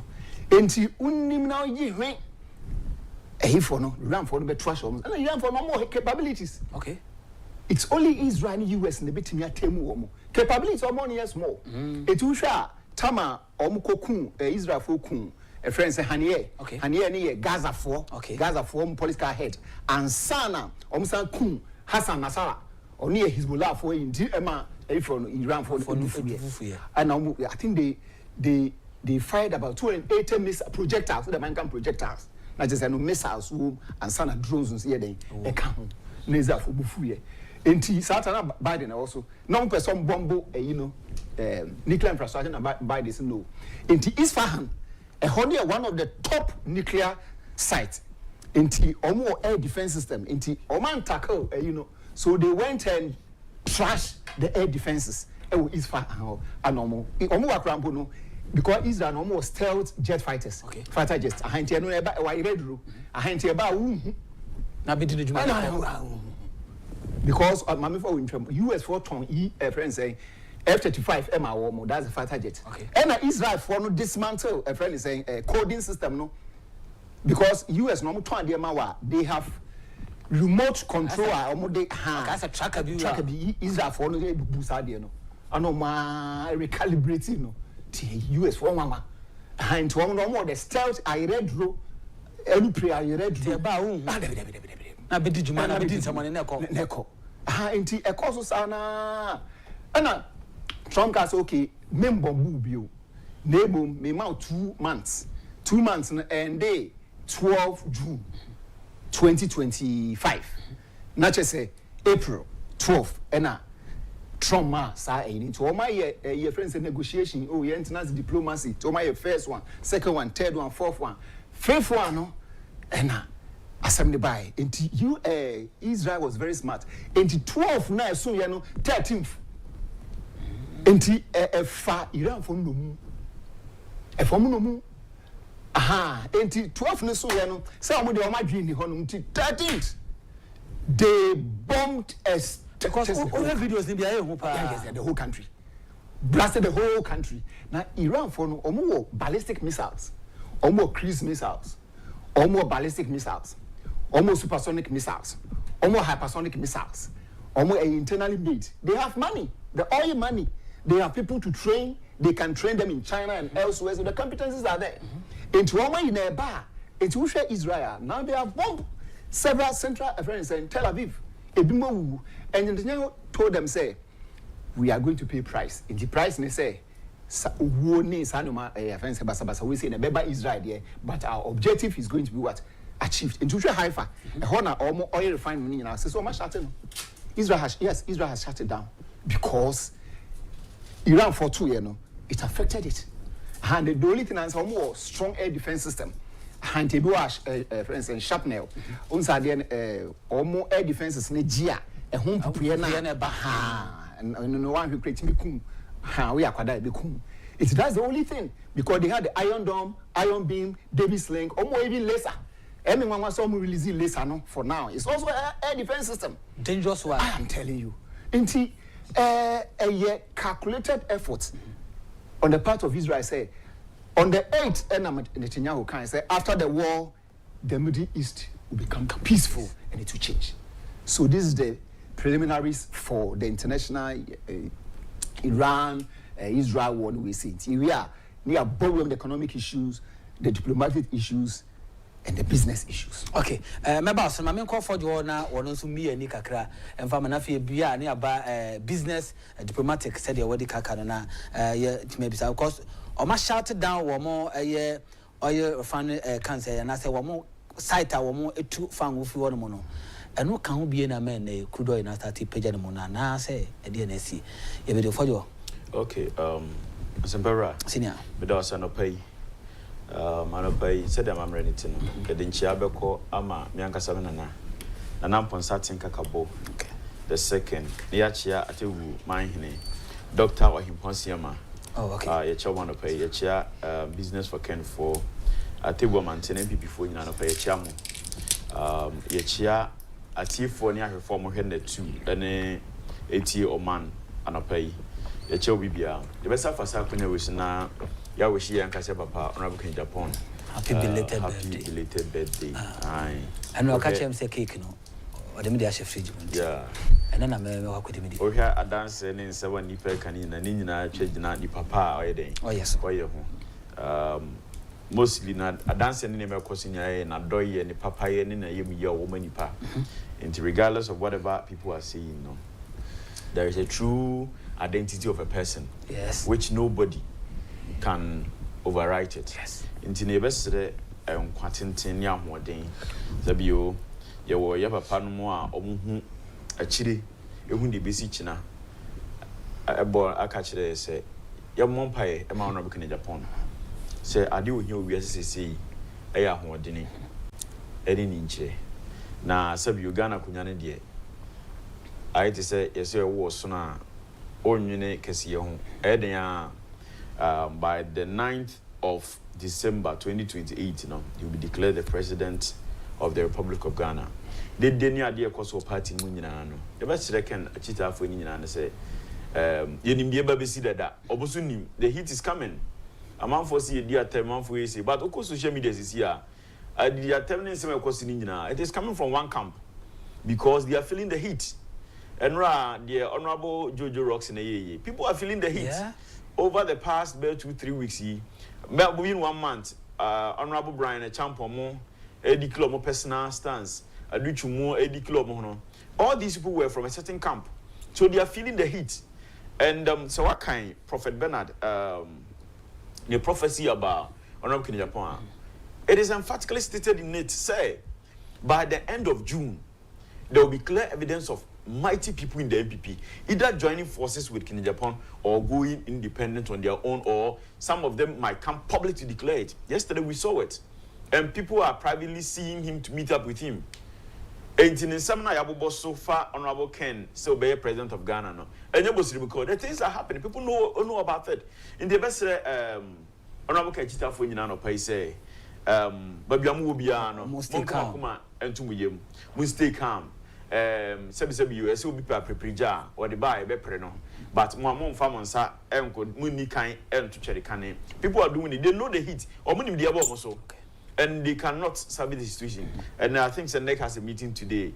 Prior to this meeting, we heard a whole lot of things that it is reported in the newspaper today that say Honorable Agyapong Nkrumah Committee 12 regional chairman. Regional chairman says you or more and party vote of no confidence. It is reported in the dailies this morning. Say I Chamabuta declares say all the national executives are incompetent and they don't deserve to be there, which is true. And 8 of them said they will not align to that proposition. And a 4 a call. It's in Chamabuta is going to be the one that is going to chair the meeting. And Tinobian can come on to the Yanko. It is going to fall in line. And Tino MPP for yesterday was a party needing in most more head near social media, man for some for Pentoka, a cancer man. More head near other stations. Nobody has sat on this platform, said you can't, and some Winnie Pomufi craft for Dr. Bob Young. We don't say that on this platform, but go to the other platform, go to the known persons who are there. Honorable Samuel Kune. Agyapong Nkrumah, best Modi, Dr. Bob Young, all the noise on social media. You are following up with all those things. Calm your people down. Whatever you think, say, a good advantage for their candidate. Pursue, push that agenda and let the party become. We are coming up together, and people at the base, at the grassroots, they know what has happened within the party. They know who a true party person is, and they know who can give party the victory come 2028. They are terminating this. I didn't find where we are. I think say my fact is movie. Okay. In the first part of this presentation, concerning this Russia-Ukraine war, international said maybe see what man who swap. People would want to find out say I didn't know fire also beating the baby no any did the found. Sabi you I bet him there what brain. What you see about Bassen be or why you see your school say achichidie any ahoma any about 4 story. I of course so. Ahoma se on the mfano ho achichide se on so the mfano ho be ba se anomanu suna jasuna wanya sunu aye tunu tim no obeto form no ofo no kwa na chide da ho na ofo an ka ofo no wiro se twa ahoma de said there is no instant a obetena asase wiase we mu a ya ba abeka se sebi odi ekoso mfam ho so obi kura bobra boni oba bi na just fa ho a the effect of it obewo wadimi ahwene ba na it will affect societal issues it will be ekoso wiase bia no se ben wo se men wo the repercussion would have something to do with you. Okay. Said the nature no. Hey, the command DBC no pay or is on the levy. I bekano.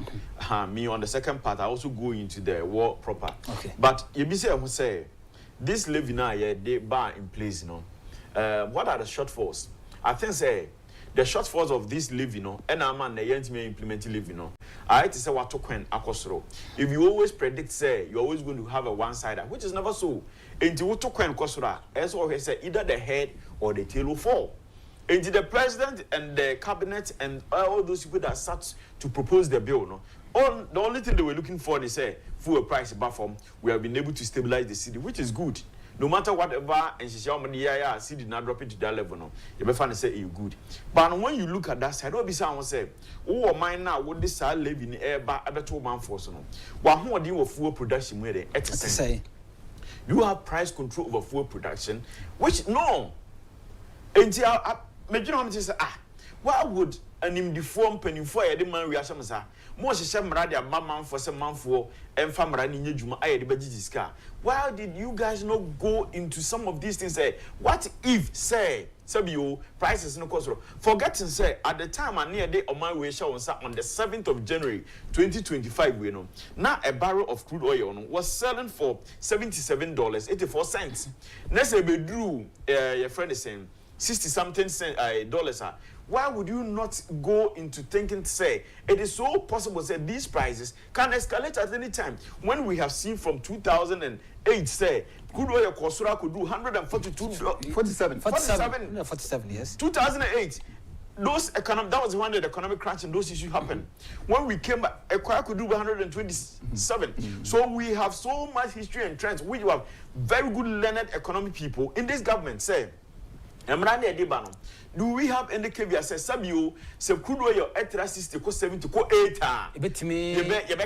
Okay. Are we only dependent on the fact, say, because say crude oil prices our from any dollar not stabilizing, Sabio, Yemfa and passing rano. So one of the main issues is that our framers, this by they fail to think about the other side of the coin. Say, what if says a prices escalate and our prices, of course, which we in Ghana here, even our Tamara refinery, it is not producing anything over there. Until you need to say the very fine you two oil, but you need to money there.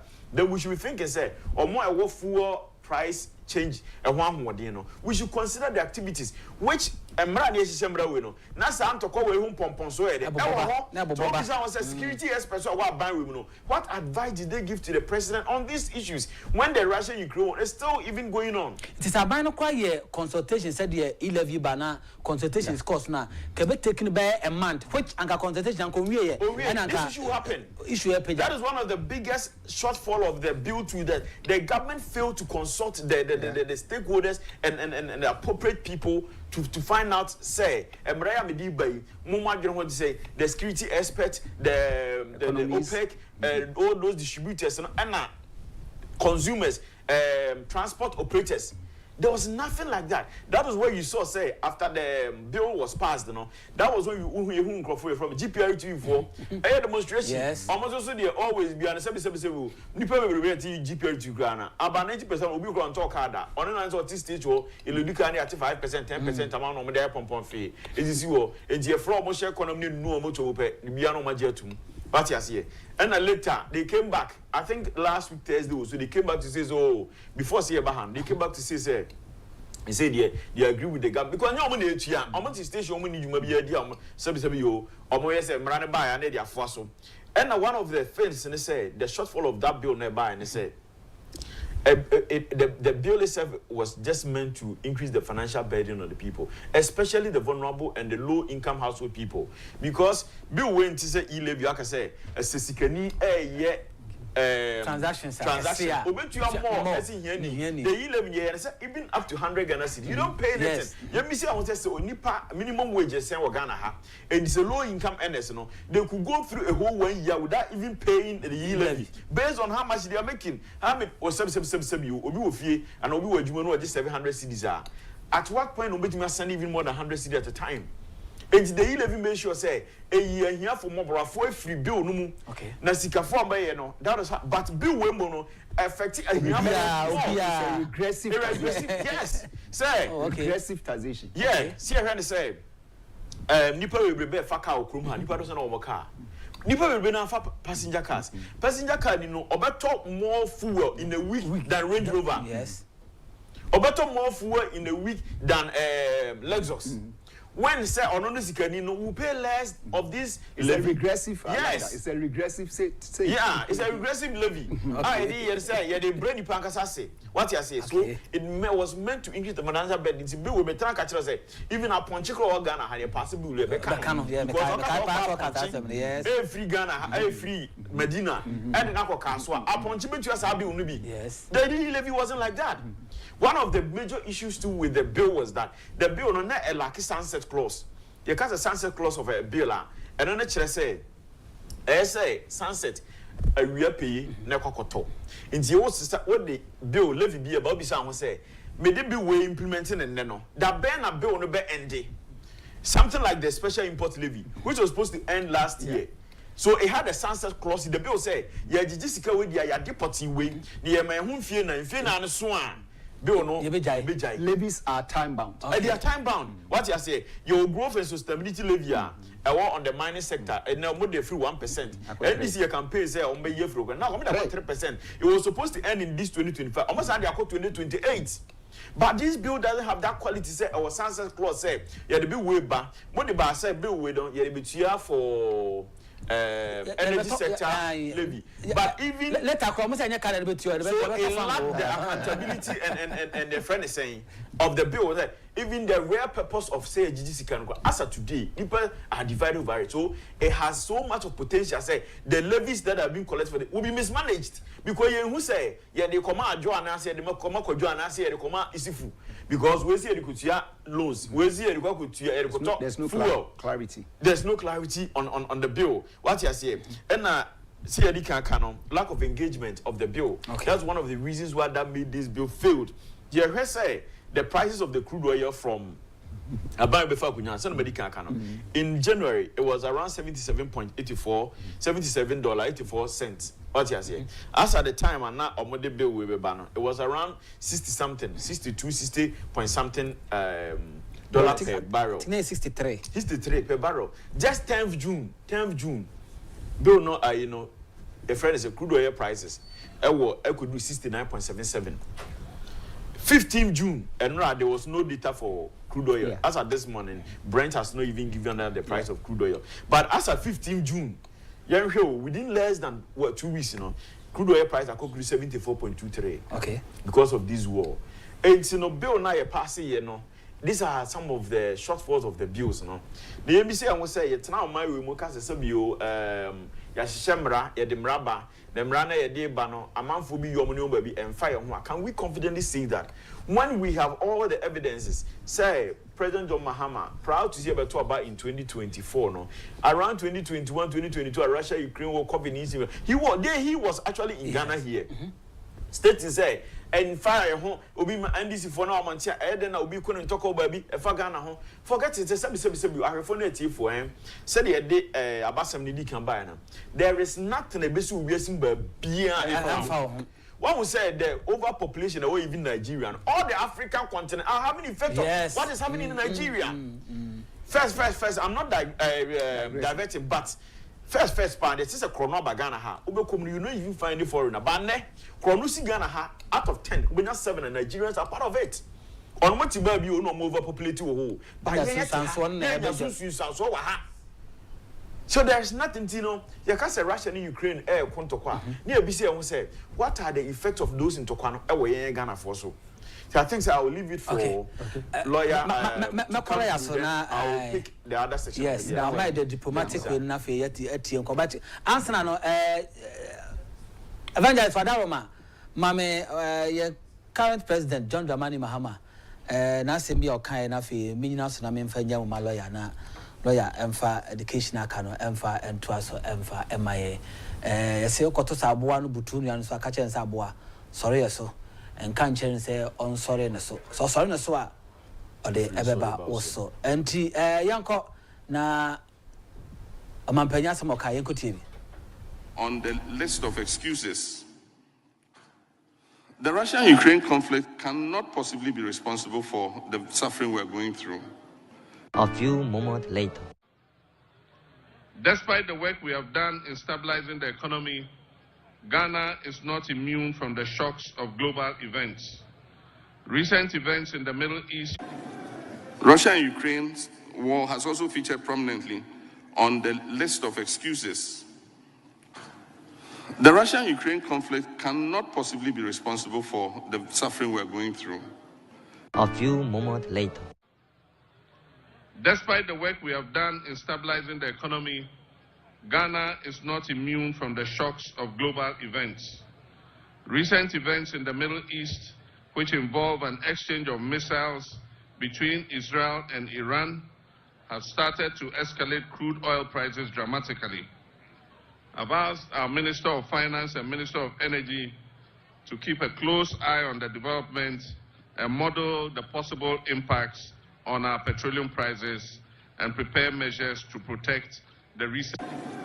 Russia and Ukraine's war has also featured prominently on the list of excuses. The Russian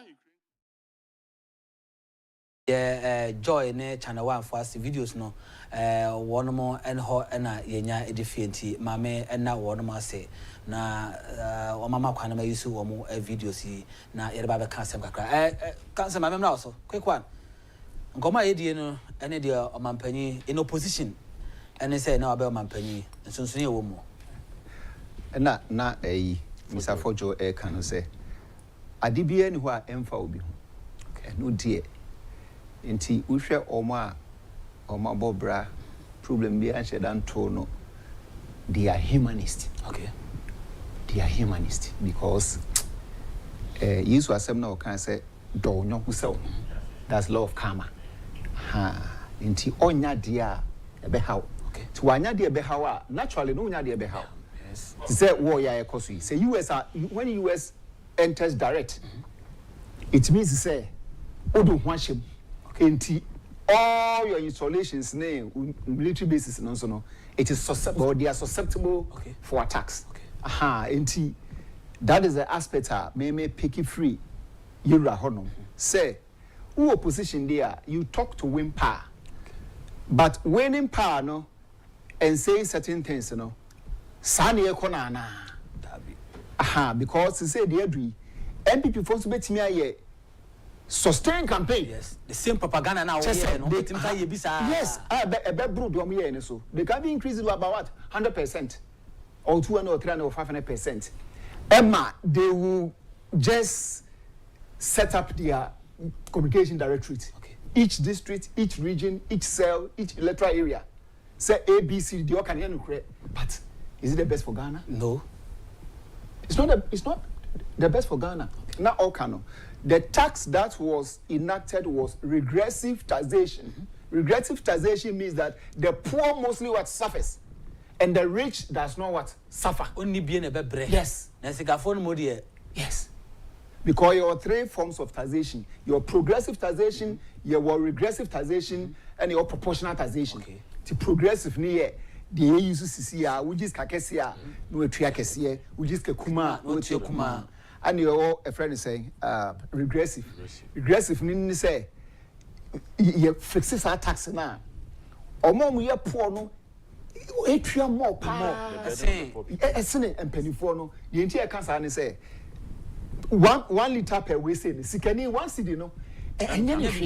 Okay. But ebia metiano 1 liter no say ebia me pesa me koto 10 and now 15 liters is come me. Kobra be brand so when you say 10 liter 5 liters can. And sana proportional and say no dey you use one rate into ebia Ghana highest you company tax at 25% and you proportional.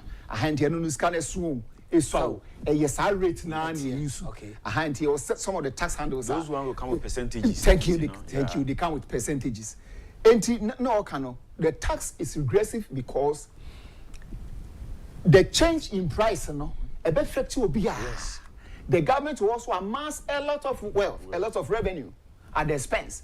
And I won't mean I say ubejemo because a necessary product. Yes. To say health, to say transport, to say food, to say a friend is saying education.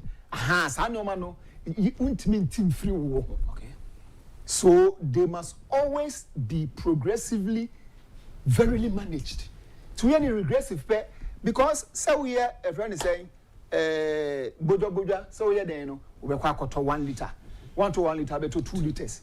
Enti enono will constrict the disposable income. Enono will affect people's income because scanner winya as your profit. Would it be told you any would it be CA, would it be show muno?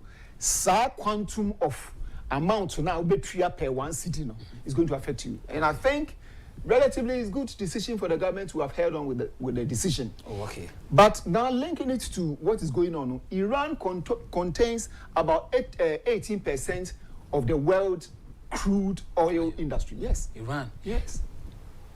18%.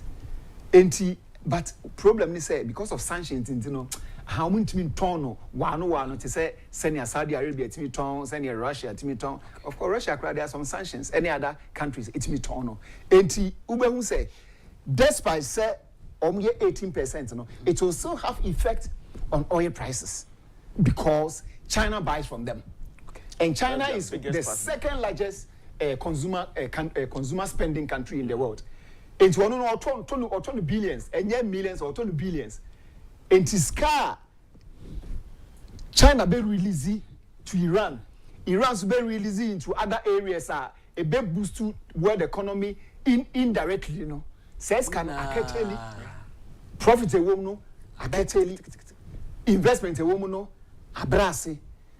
Cost I say a car is a book because a car your cost your casa and your loss and your cost. Meaning a can aha a car is a bono. Obia we do now boka. That does not mean say it's bad. Don't say a car bono. So the businessman. Yeah. You must use it judiciously to create a revenue and make your profit.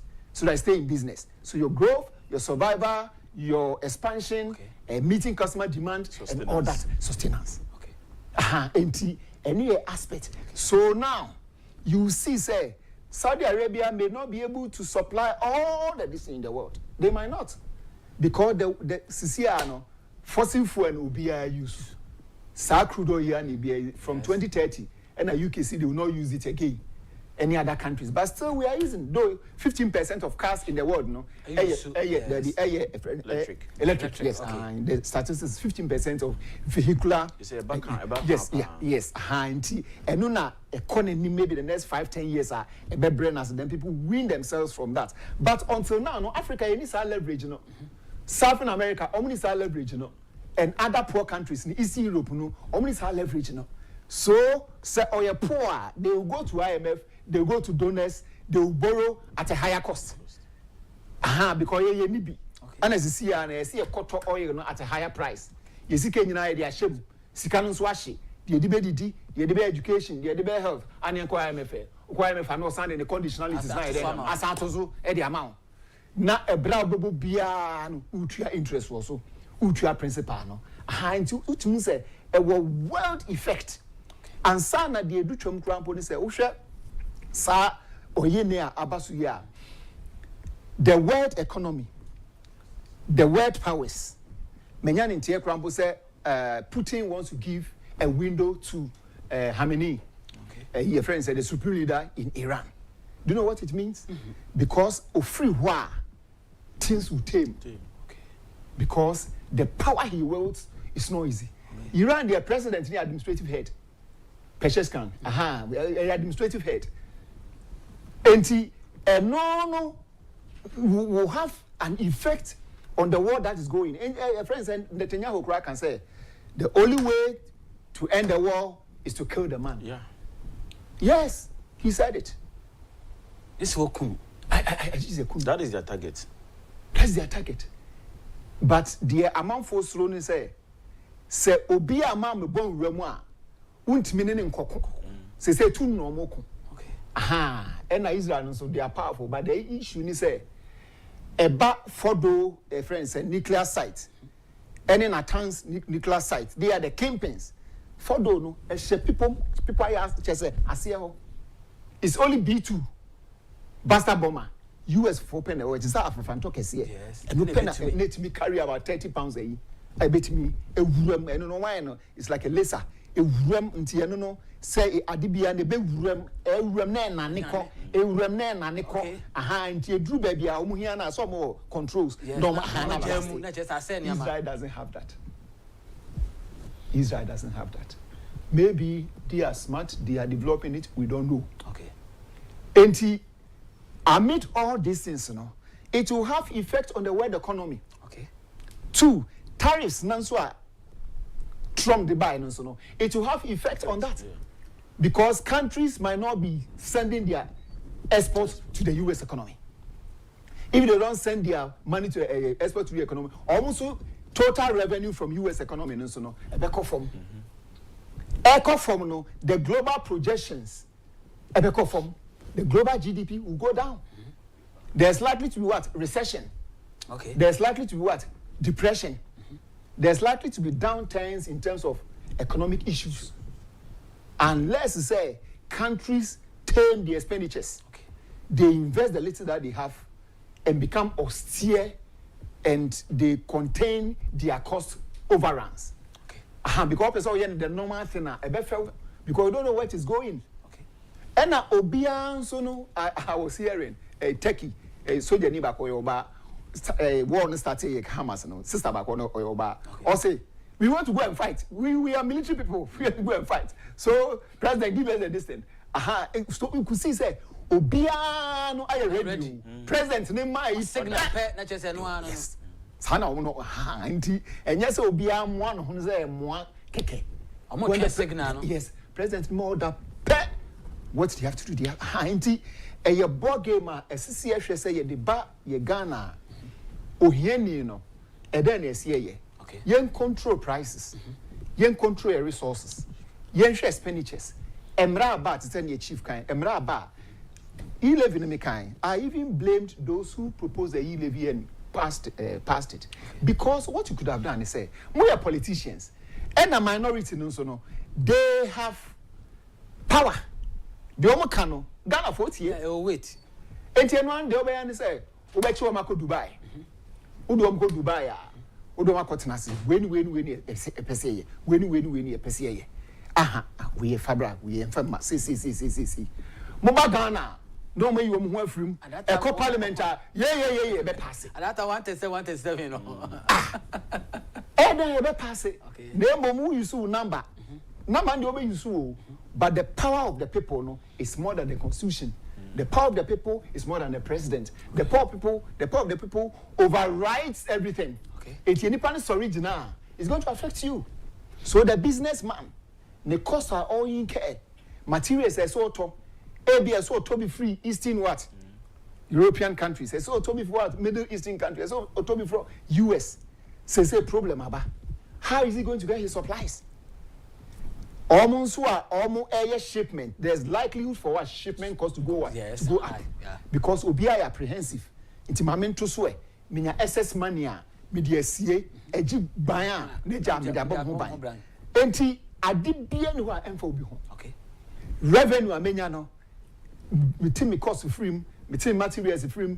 Meti salary free. Anyway say the free ma. Profits na amenya no. So 1% meti me a adwuma no me obi. And as I made that home, next 5-10 years, not sanity.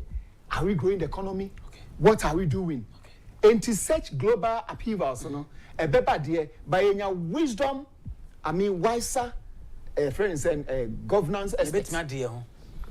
We'll be able to handle it. Okay. Unless we are not serious to evaluate the situation. But if you are serious to evaluate the situation, we will know say, agriculture, foreign affairs, trade, finance, the other aviation, and to pioneer along all these things that they know say yes. A banner, a bukafa said, we are a sovereign country, and we know say we can stand on our feet. One yes, idea, ube one there's recession, after a month for business or producing your mana, any pennies can talk. How when you can turn so price and so heading. A buffer price and a buffer businessman and skekuma bin obenya skekuma no obenya no so no e reduce the profit den so buffer ma adwuma no so ntumi mie ontumi fa manfo bebre friends and living so na erling he's incurring more cost enti a continuum of related mishaps. Okay, costs are see it me hwe na your advice about enti. Okay, me da se busia se afi e na wadwene abusa kakaka na the dialogue show busia on 2 TV so ya transe adwada de kokosi eda efiada no pa no so pepepe na ya share media se ne fa ba bi a ye hwe aman a atwa ye ho ahia nkitahudie ne menteme ho ase koso wo aman akase mu nsunsanso a enya wo ye my Ghana so na ekobasa aman mienu a niam ye dwa ye die ne niam ye de boye ho brando do na yenya edi free wonom aman so a na ekoba ne sa die na sese yen my Ghana say position ye ho yie se de be na nsusanso no enkonkofa abidia be na me ko gina so a me de omampanyi John Dramani Mahama Ukraine Russia war in opposition asem o kan ye ne enei Israel ni Iran de kura na enya na wotwe kura ma ne musu kwa mpoyo wahye the Minister of Finance and Energy Minister say omo monitor no account be ma energy sector levy no yentimi implementation antimi and to aso enra na ntimi anhya ase enra akwakọ sensen wie mu a eno asem akwakọ da ho no ma hu komo ene ho adwenkyere ene ye dia ene yenya nimdifo mi no a omo ne ye ebawura minim say ya ma ne boni enkomo ebeba na wie ye no wo a wutie na wo hwe no ubetimi aka esusu dia say yensam kan a ye ka ewo ye man Ghana hamayofo bi ka ebro mu nim say ensam na oka no onya tumi kura na esi ewo na abreso wontimi nya wo hwe eno oka sa asem de a kire wa na wonso so watimi adwe ho mie no na watimi ahwe ne ye papa fojo the time no yanko okay medase lawyer yes sir medase ne adwenkyere den chichimu ade aba concerning these issues of and to quite a man who also affect especially developing countries at Africa. Ghana in perspective and a pie say you heard the Russian and the Ukraine war now. This what is happening now no a little different from what is happening there. And what is happening between the Iran and the Russia Iran and Israel no has a high potential of bringing the whole world economy down. Okay. Breaking the whole world economy down. And as we go on, we will try to explain it. You heard Russia and Ukraine war now. Mostly these two countries, you know, they occupy the food production, grains. They account for more than 50% of all world food grain production. Yes, okay. The Russian and the Ukraine people. You heard there's a Mo Ibrahim Foundation report in 2022. They made an African institute, but which gives the voice of Africa to the international issues. That is their foundation. It's one of the credible foundations in Africa. Okay. And in 2022, now Russia and Ukraine, they came out to say, Russia and Ukraine, Russia invaded or no, among global food prices, are to the highest since 2008. And that was the time our mom was reaching here. Now because okay, baby, because Kotobi and Krampana. Yeah. And this are the cost now to Ghana because SBO and fire one. Let me name a property heading. The Russian-Ukraine war targeted these three industries: the food, the agriculture, the energy prices, because Russia is one of the biggest producers of natural gas. They are number one. They are number one. The whole world, natural gas. And they supply to the European countries, you know. It's in a Russia and Ukraine war because in Europe for to me. Yes. Because you're not going to cut power to your place. It will affect you. Yes. It's Russia supplies so much of energy to the European countries. And produce so to them. And agriculture inputs, fertilizer. Russia is the number one producer of fertilizer in the world. Ghana, you did put into my fertilizer crab bahano. Titru na if Russia, you can if Russia ba. Over the first 10 African countries, they are biggest importers of wheat, about 45 million tons as of last year, and they imported from Russia and Ukraine alone. Okay. 45 million tons, yes, small. Even the first time, Ghana and Kahum, over Egypt, over Morocco, over Tunisia, over Nigeria, over South Africa, and Kenya, they are the ones that are importing heavily from these places. Now, every at the point, you know, most people diverted to import from Turkey because not taking a far no manner from Russia to bring it to our place here. We heard the World Bank, your friend is saying, African Post reporter, as they say, out of wheat they imported from Russia and Ukraine before the war, Ghana imported 33.9% of your wheat. It came from Ukraine. And you know, Santokwana see Ukraine say Kim. Well, mine now found no free hono. About effective edible oils, that is sunflower oils. They are one of the biggest producers in the world. These two countries. And Yanko market, so say most of our sunflowers and where is it coming from? So we import it from another place. Most of the country even import from them. Russia. Now work off prices are not about and now some to say instance say Ghana ne Cote d'Ivoire. You hear amount of cocoa across these two countries. They contribute 80% of cocoa export to these two countries. And December you talk when that's a win to me for no man. It affects your economy. So these are some of the analysis we expected the NDC to do concerning the Russia-Ukraine war, and come to a point that no matter what we are doing in Ghana here, the adverse effect of that war, and so as a mine, because you know material imported from a honor, it is coming from that place. Now the worst is happening because we are talking about issues concerning fuel. A war, the Russian, Ukraine, the Iran and the Israel war. No, we want to look so much into Iran more than Israel because where Israel, Ghana, imported so much of things from Israel. Yes, Israel need a farm technology. The other thing to say beyond almost citrus and they import it to the European countries, how much we produce vegetables more. Now you hear Iran in question now. Are there money you who lawyer can say? Or more exported as of last year, 587 million metric tons of fuel. Multiply by 74. Multiply by 74 to get the market price. It's where within that year alone. Yes, or more revenue from the sale of it is between 35 to almost $38 billion. Alone, just the sales of it, and it contributes about 65% of Omoya friends a GDP. Sika omunya from oil, revenue. Oil revenue contributes 65% of it. Now, in just one day alone, as a last year, every day we are no more exported 3.2 million barrels of barrels. I can't say anchor. Every single day they export 3.2 million barrels of it. When which major way no China. China is the major way. Into war somebody will ask say, fine, oil, any idea how are we going to be affected? There is something your friend straight, environmental science course your friend is saying earth science geology free boom I connect a pool any oceans near the boom. And the biggest of it, one of them, is in around Iran, which says, or the whole we are seeing oil, the transport could be 20% of them. This is straight. Your friend is straight. Your friend is straight of Hormuz. Yeah. And then you were the strait of a friend saying Gibraltar, which connects the Mediterranean Sea to the Atlantic Sea, and the Bosphorus, the Black Sea to the Mediterranean Sea, and the Strait of Malacca. And the Taiwanese. Now they say Iran air threatening say about blocking that strait, I'm China as also airs a lot of economic pressure on say they should not do that. Now the pressure is say even if Iran does not block the strait, these people, what do we call it?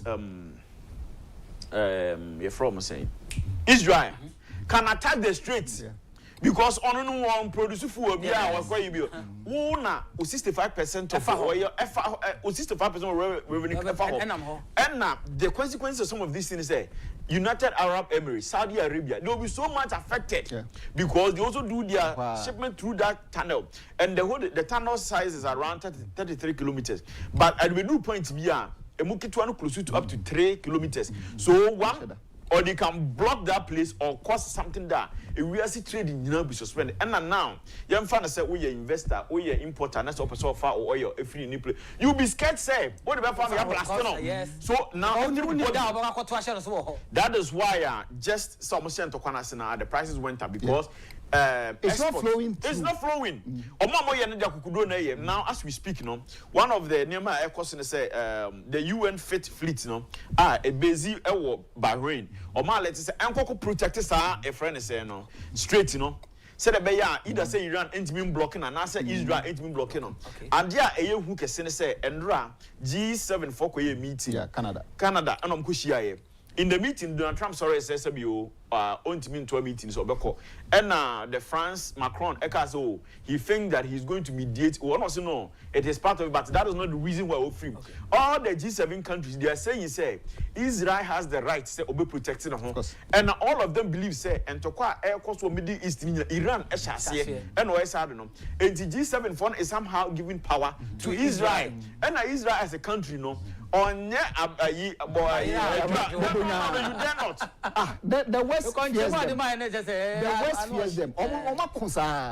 In today, a month for Phyllis, you kind of say within this short time, your friend is saying Iran, for Israel, Israel has just relaxed within this period. And now, or more after to call it to the extent system you are better than religious. No. What is happening now? It goes above religion. Mamon tina sabio epomuha imagine say me Christo ni me krimuni me tawiachi me tawoni. The effect of it more even than the people up there. As we are speaking now Bloomberg has reported say there is a war premium of about 25%. I want to quantify cost war no.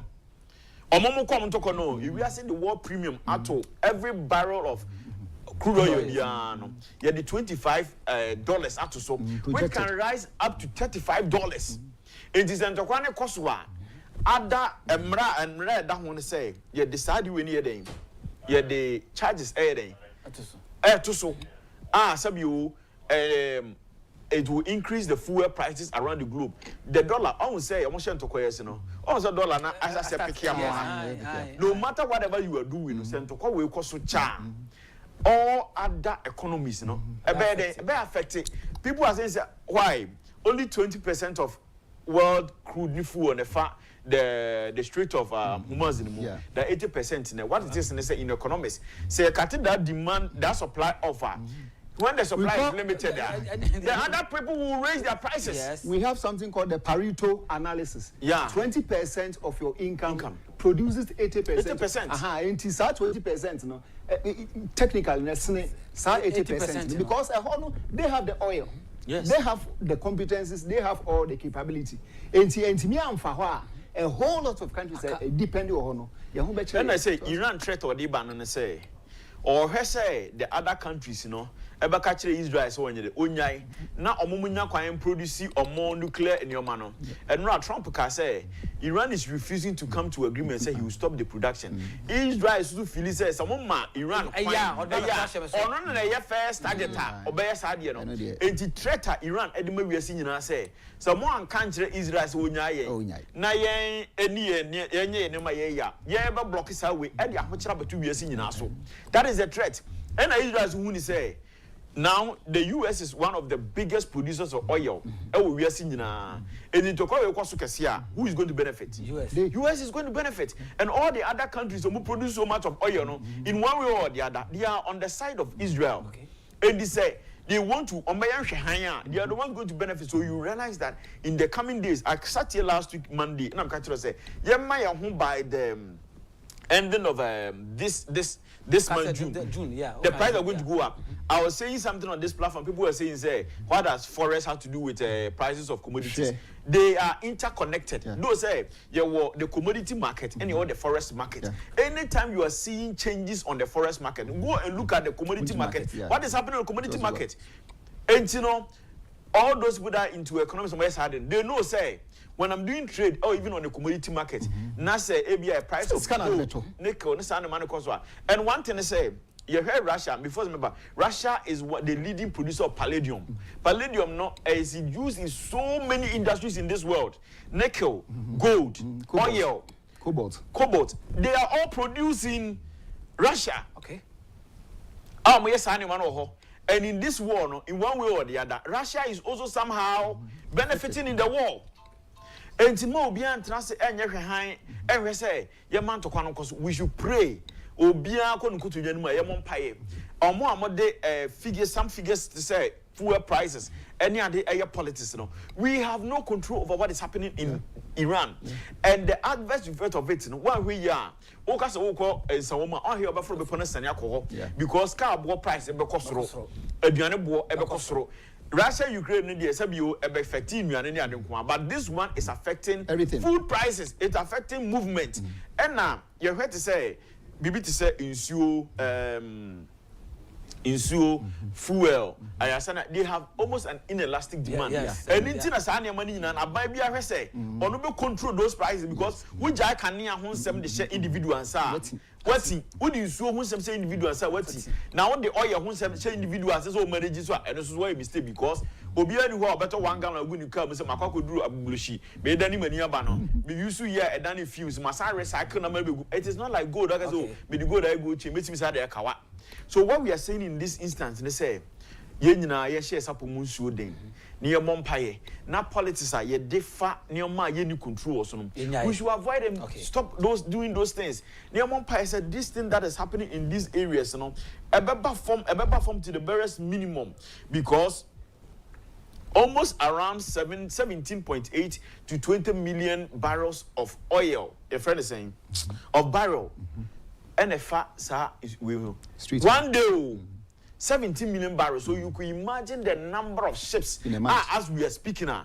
A general ho a bistro say obikro obey order to import a friend is saying crude, but because of that everybody is scared because one blast everything actually all lifetime investments you know say so people have held up waiting to see what is going to happen. They are waiting for a mediation. But the G7 after yesterday, on my meeting on my year and some of the banner. And then some sabi a young gonna say sabi and then with China be then to be a chat. No matter who ye now no the thing is looking as if say Iran hit Israel more. And people are jubilating. People on the social media jubilating. There are people in Iran and more on the streets jubilating. It's not true. We are not supporting any side. But once Israel starts hitting harder, that is when the whole world is going to get the effect of it.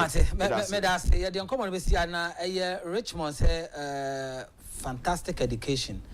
Say Memphis and Chakasi and Farmer guess a teacher say cancer say when I watch na dear palm na senior dear pa. Sound so na obaya say and now what turn boy say I enjoy a show no papa no him say government no so be bibi to me a free more quick messages endorse bet me can to na dia ka no e be pemre na yetimi akenkan ni na so yetimi amount ya tam na so ha na edjuma na be see cancer quick one you know sir straight hono kan kom hono wo hwa hutifo no ma omo ho so no sa friend say see Arabia hona or the cover Suez Canal hona with me afa the Gulf of Oman. And thank you. And don't take about 12 to 15% of world volume of what haulage with the mamin can say. And now we are seeing now.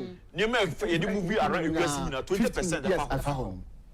Enti no hutifo no Agyapong China obi expect say bia China most of their export to me efa ho China into why you say what you got all the yes so obakwa China kwa konya niam yeah importing your market here the every day China and decide we cost wa we say even say years mu edi years mu ni 2 crop abo be cost e be affect big time yes enti no hutifo na den Agyapong so okay hon side do Iran for ya hihase the tosumienu sese no the Strait of Hormuz no so no and also ho abasem. And the third one is now Israel has taken the area control of Tehran. Yeah. Okay. It is Obika say Iran is winning. I don't see it. ABR on tracking ye. The only thing I said they have powerful ballistic missiles. It's me penetrating Iron Dome, Iron Beam, David's Link. We say it me but I a ray. Okay. And see, the yes run say, young mom pie say, escalate. Okay. Na escalate. Just say, a jigu dear, some dear, Obibia who become economically, socially, family wise, financial. Just say, Abrabobia, yebo, Yasibiana, become. Mate, me that's papa. My for birthday we enter us a quick one now. Yanko say happy birthday to Mr. George Yao and cancer of Juan Enterprise. God bless you with good health, long life, and prosperity from your wonderful wife, Mrs. Comfort and Cancer or ma any abusiani na. Mr. George Yao and cancer. Happy birthday to you. Yanko Ponshao. Na onto nkwanem omo ni so ade ho nyina no enye kese akopem se wankasa nso obe kese pa no abusia enti abusia ha na ene the dialogue show the 17th of June the edition ye dey AC mamenna eye mini apanyi fojo ase so be kasa so na eye lawyer erekodro so be kan se na ye sheda ye say ye be educate ye ho e de afi amansan eye nkitahodi a ekoso ewa amaya kese ntem no sunsanso a enya ewo ye my Ghana near economy. So I believe say yankomo die baby ade asi no wanya the fair idea of the na e pese ye cherew ene anope no to ochina bi samanyoni bi ade oman mienu akase mienu nkita hodi wo ntokwa mentem ho ase bi ade ka asem wo ye Ghana ye economy anase amamo isu a na watimi won say wanya education dada to nso betimi a kire wadwen kire nso no e beta so ye media de sempera imanamata adom tom yen a ochina Kristo ama no wankuye se de wo gidie se obekora yen na obe preserve yen na channel pa e be san to do ahia makrao bye bye